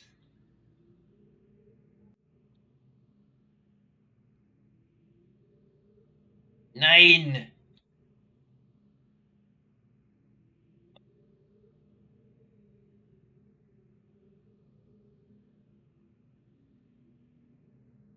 16,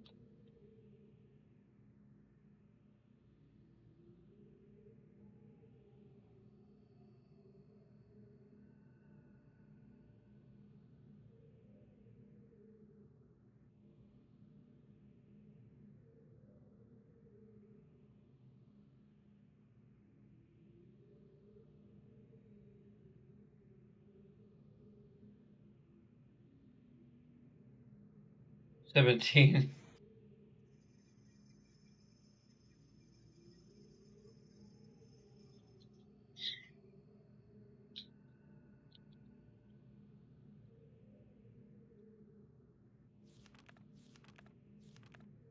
It just talks about how he's working on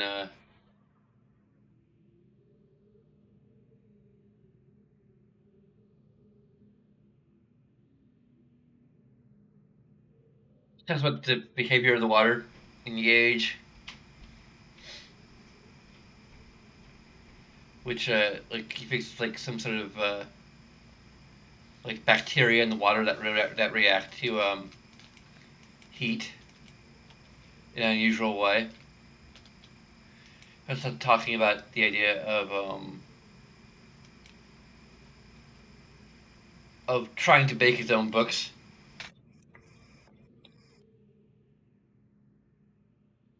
using the raw materials in Riven, but they're not quite of the right type to make a functional looking book. But if he has a source of power, he can make the books functional,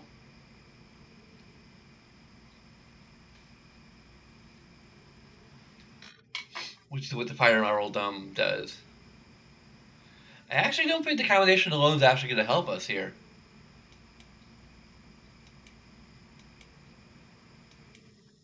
And here's some notes about these rolling things, and he's removed one of them.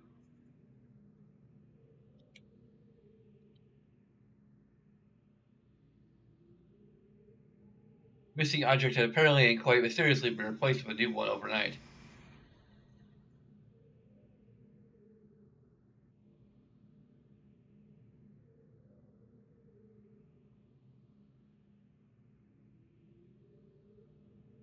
It is floating but anchored to near the entrance of the bay, so I have to swim out to it to um,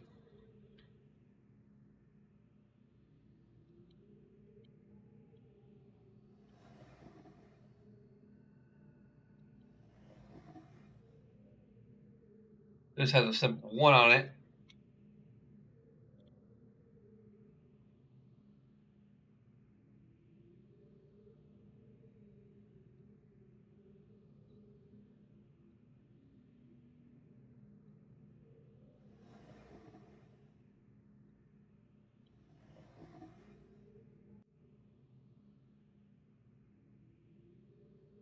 But can't quite. I think the sound doesn't really mean anything in this case. I think it's the fact that it's in water, and there's something else we'll discover later.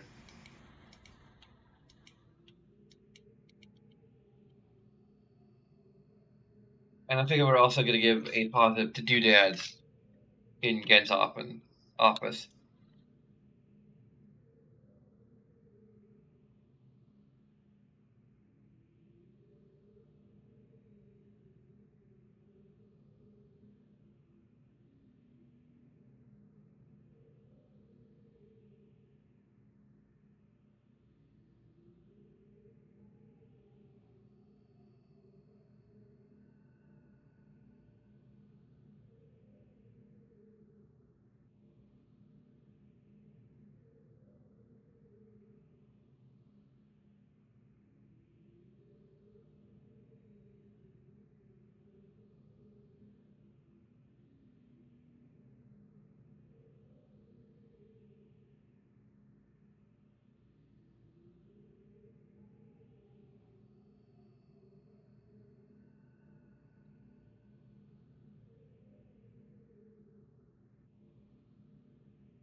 Okay. So, like, well, this is a doodad, technically. And some of these doodads are interactable. Like this was obviously interactable. This is important to a puzzle. Others are not so much, but still.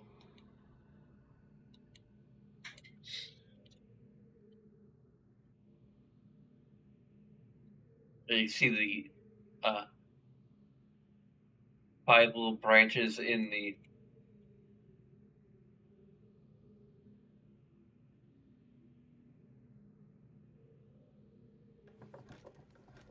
This is a book press or something.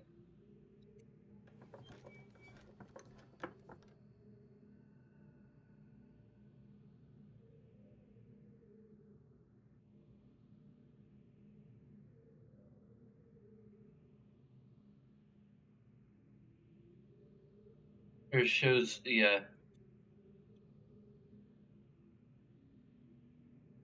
example of a trap for the. Can interact with it somehow, but there's those little drawers which have bird eggs in them.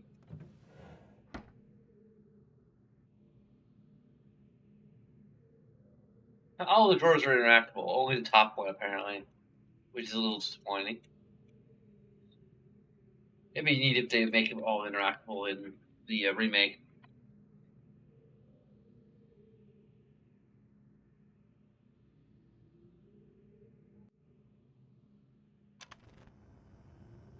This shows how the water reacts to heat.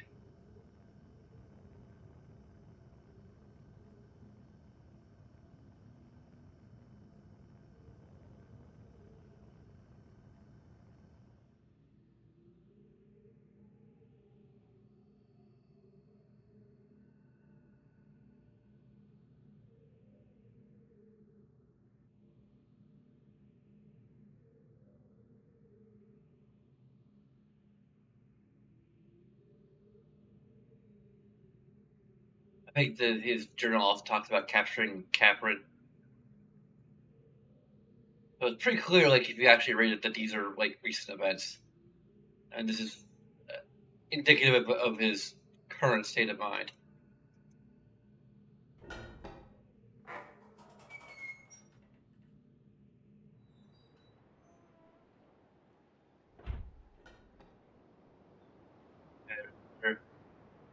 It takes us to Survey Island, or Plateau Island, as it's called in the guide.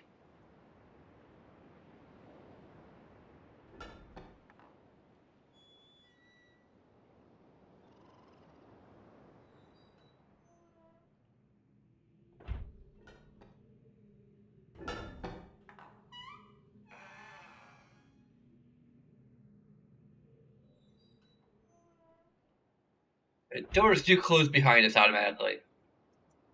So yeah, I'm not gonna give it a negative, and I'm gonna give it a positive because there are enough hints.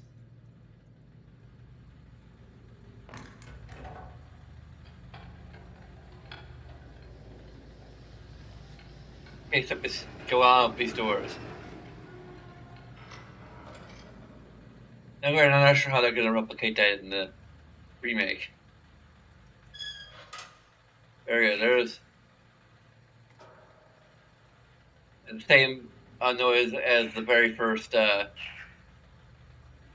ball we found.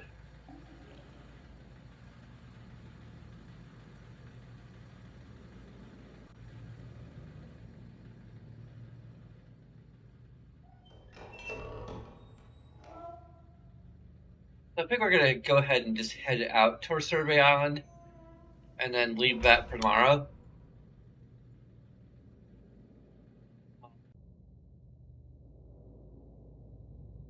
We can try the combination here, and we'll realize that um,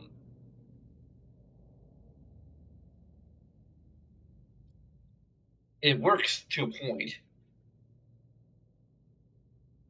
Um, I'll give an information positive for the.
But basically, like we can like that the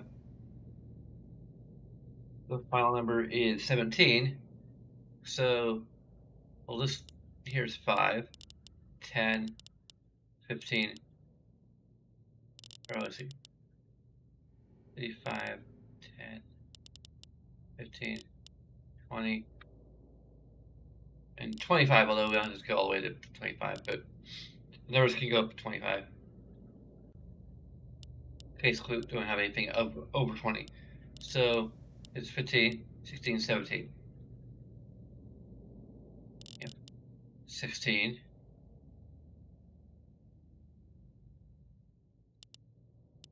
And 9, 6, and 1.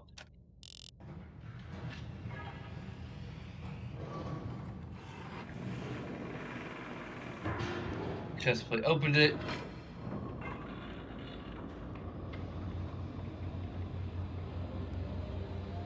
There's the linking book.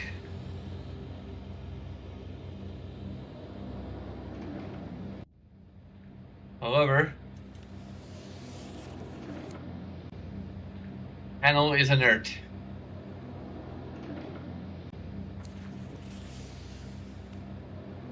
How can this be? Of course, we have the open hand.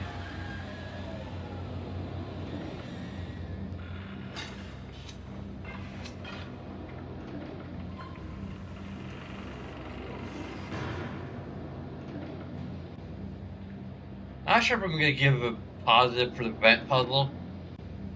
That's just rather straightforward. Also, the sound effect doesn't quite cancel out as quickly as it should, but whatever.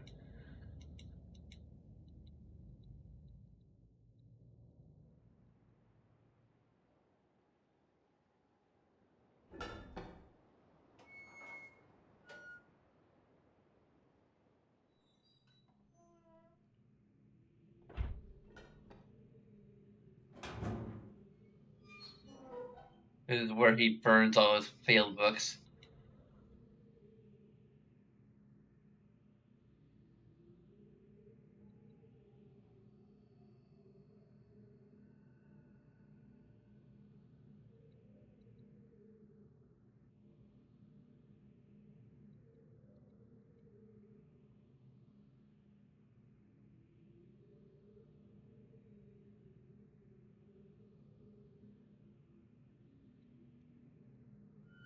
There you go.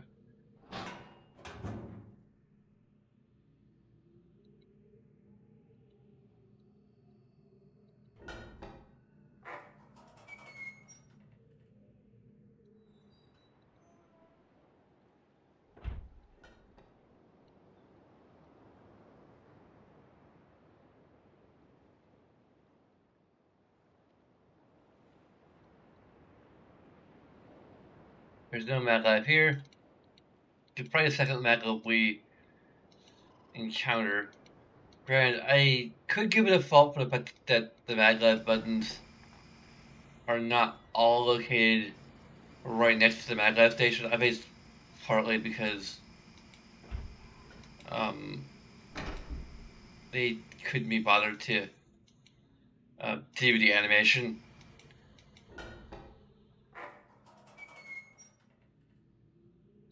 For like going all the way back here, so yeah.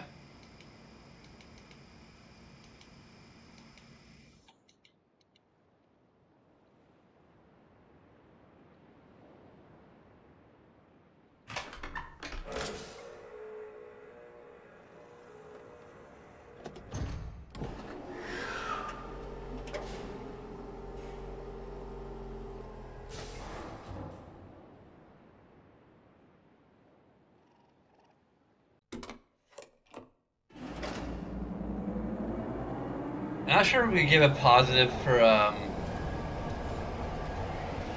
each island. Like Temple Island, I think is good just because it's the intro to the game, and it's like so rich with lore as a whole, like all around. Um, Other islands get like individual positives for various aspects.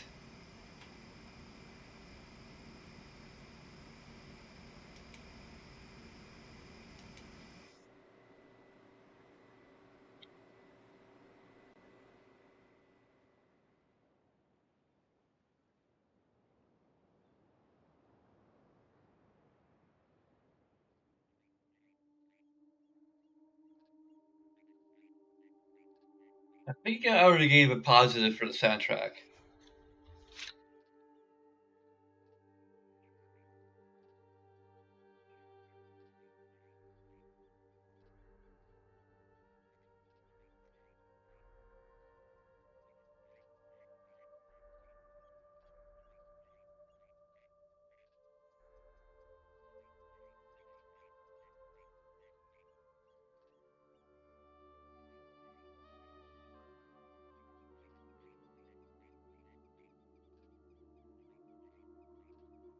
Yeah, but yeah, actually have given a positive for the soundtrack.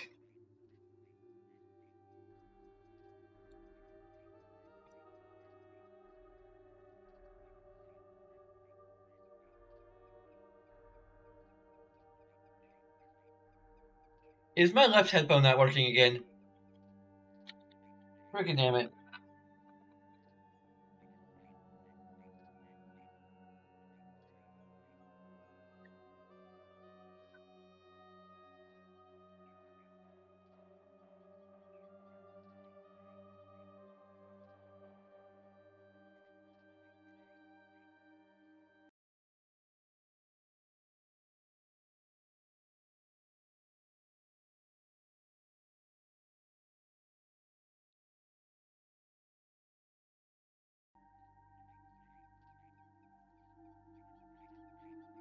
There we go.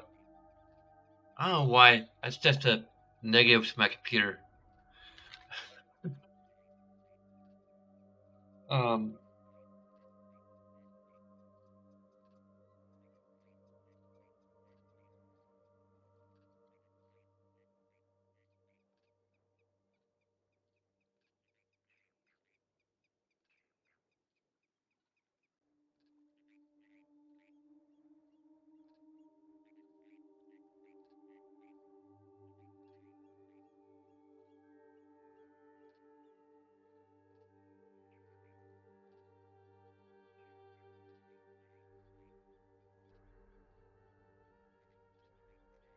I'm just not sure this soundtrack was.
Like it's not as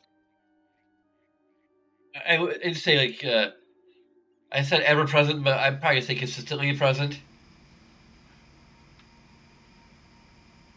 I mean, there are areas of Myst where it's just ambient sound. Um,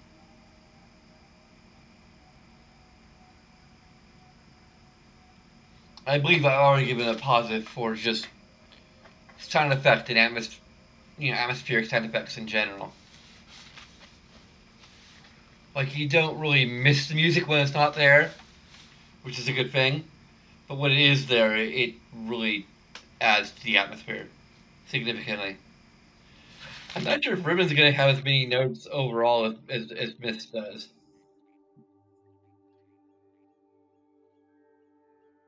And then we'll have to compare. Like just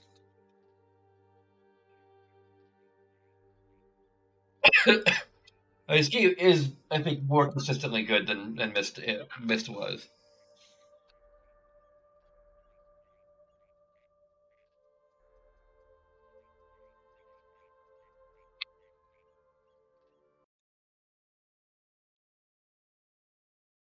Wait, no, I almost ruined it. Um,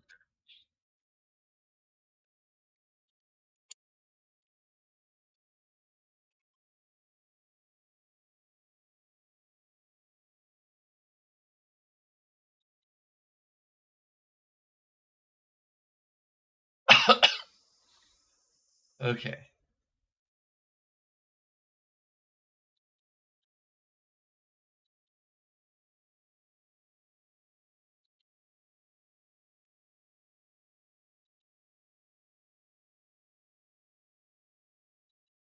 I'm just gonna go back towards my screen because I'm not sure I have any more to say. I just want to show it off in full resolution. Um, but yeah, I may be able to finish this in little, basically, kind of 4 parts. Like this isn't a very long game, um, but it is very well designed, um, and it remains to this day my favorite in the series. Um, I think this review is reaffirming that. Like Myst has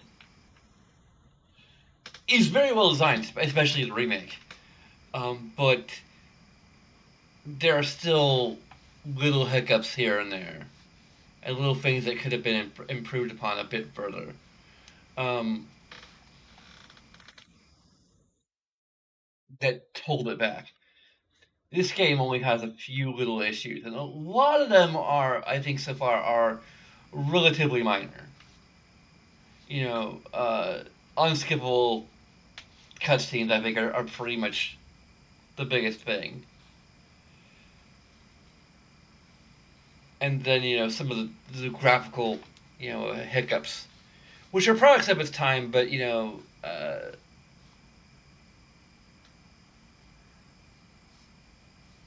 um, I'm not really sure how much better the DVD version, the original DVD release was. I've heard the original DVD release of this game was actually higher quality with regard to its video. So I'm not sure why they're using the Ubisoft re-release rather than the original DVD version. Um, uh, but anyway, uh, so yeah, I think most of my complaints are minor, and I'm trying my best to find the positives too, so that we can really you know make sure they outweigh the negatives substantially. I mean, it isn't just me wanting to tip the. I mean, part of it is I suppose is me wanting to tip the scales in a positive way, a positive direction. But you know, I'm still demonstrating. I'm showing my work here. You know, and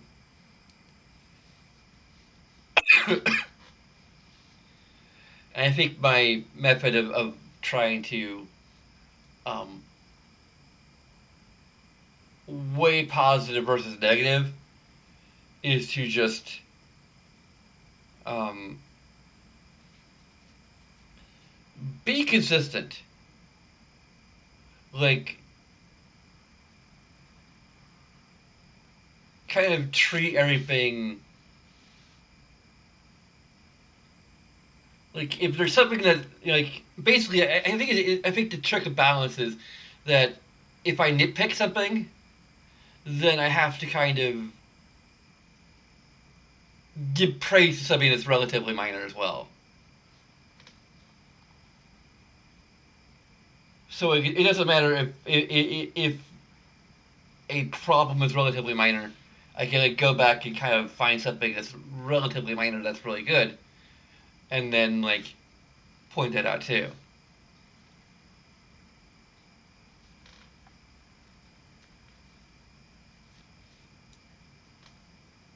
So like if I'm trying to treat it as a final score, basically, I don't necessarily have to weigh it because I'll try to be thorough with both positives and negatives,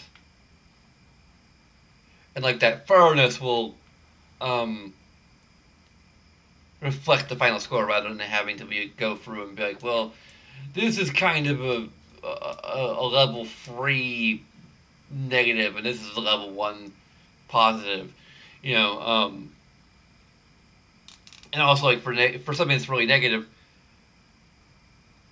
there may be multiple facets to how it's negative, like how they did it wrong. You know, so I can kind of use that to weigh it. Or if something's really good, there might be multiple ways I can establish it as being good. I'm not sure if this game is really going to demonstrate that.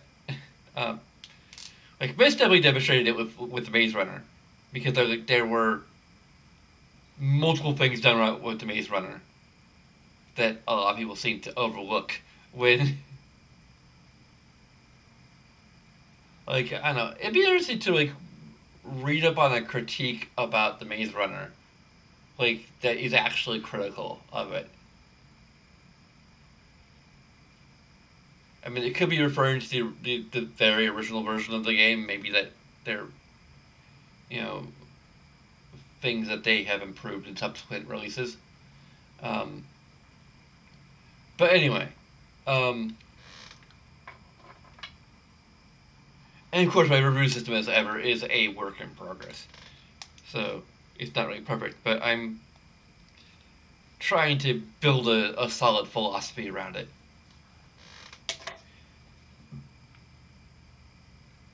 But anyway, there's a bunch of things you can do. I'll take a few seconds at a time. Most of what's here pertains to YouTube. If you're on Twitch, you can just follow me. It's actually a lot more basic. Um, there's no real subscribe feature as of yet. Um, but following me will eventually allow you to subscribe. For now, the only way you can support me financially is through Patreon, where you can vote for future streams with your wallet. Um, and it's all cumulative, so even a little bit will potentially lock in a game, as well as or increase its priority as I go through them. But anyway, it's also Minecraft Realm you can check out. Um, and in any case, no matter what you do, I thank you for watching. And until next time.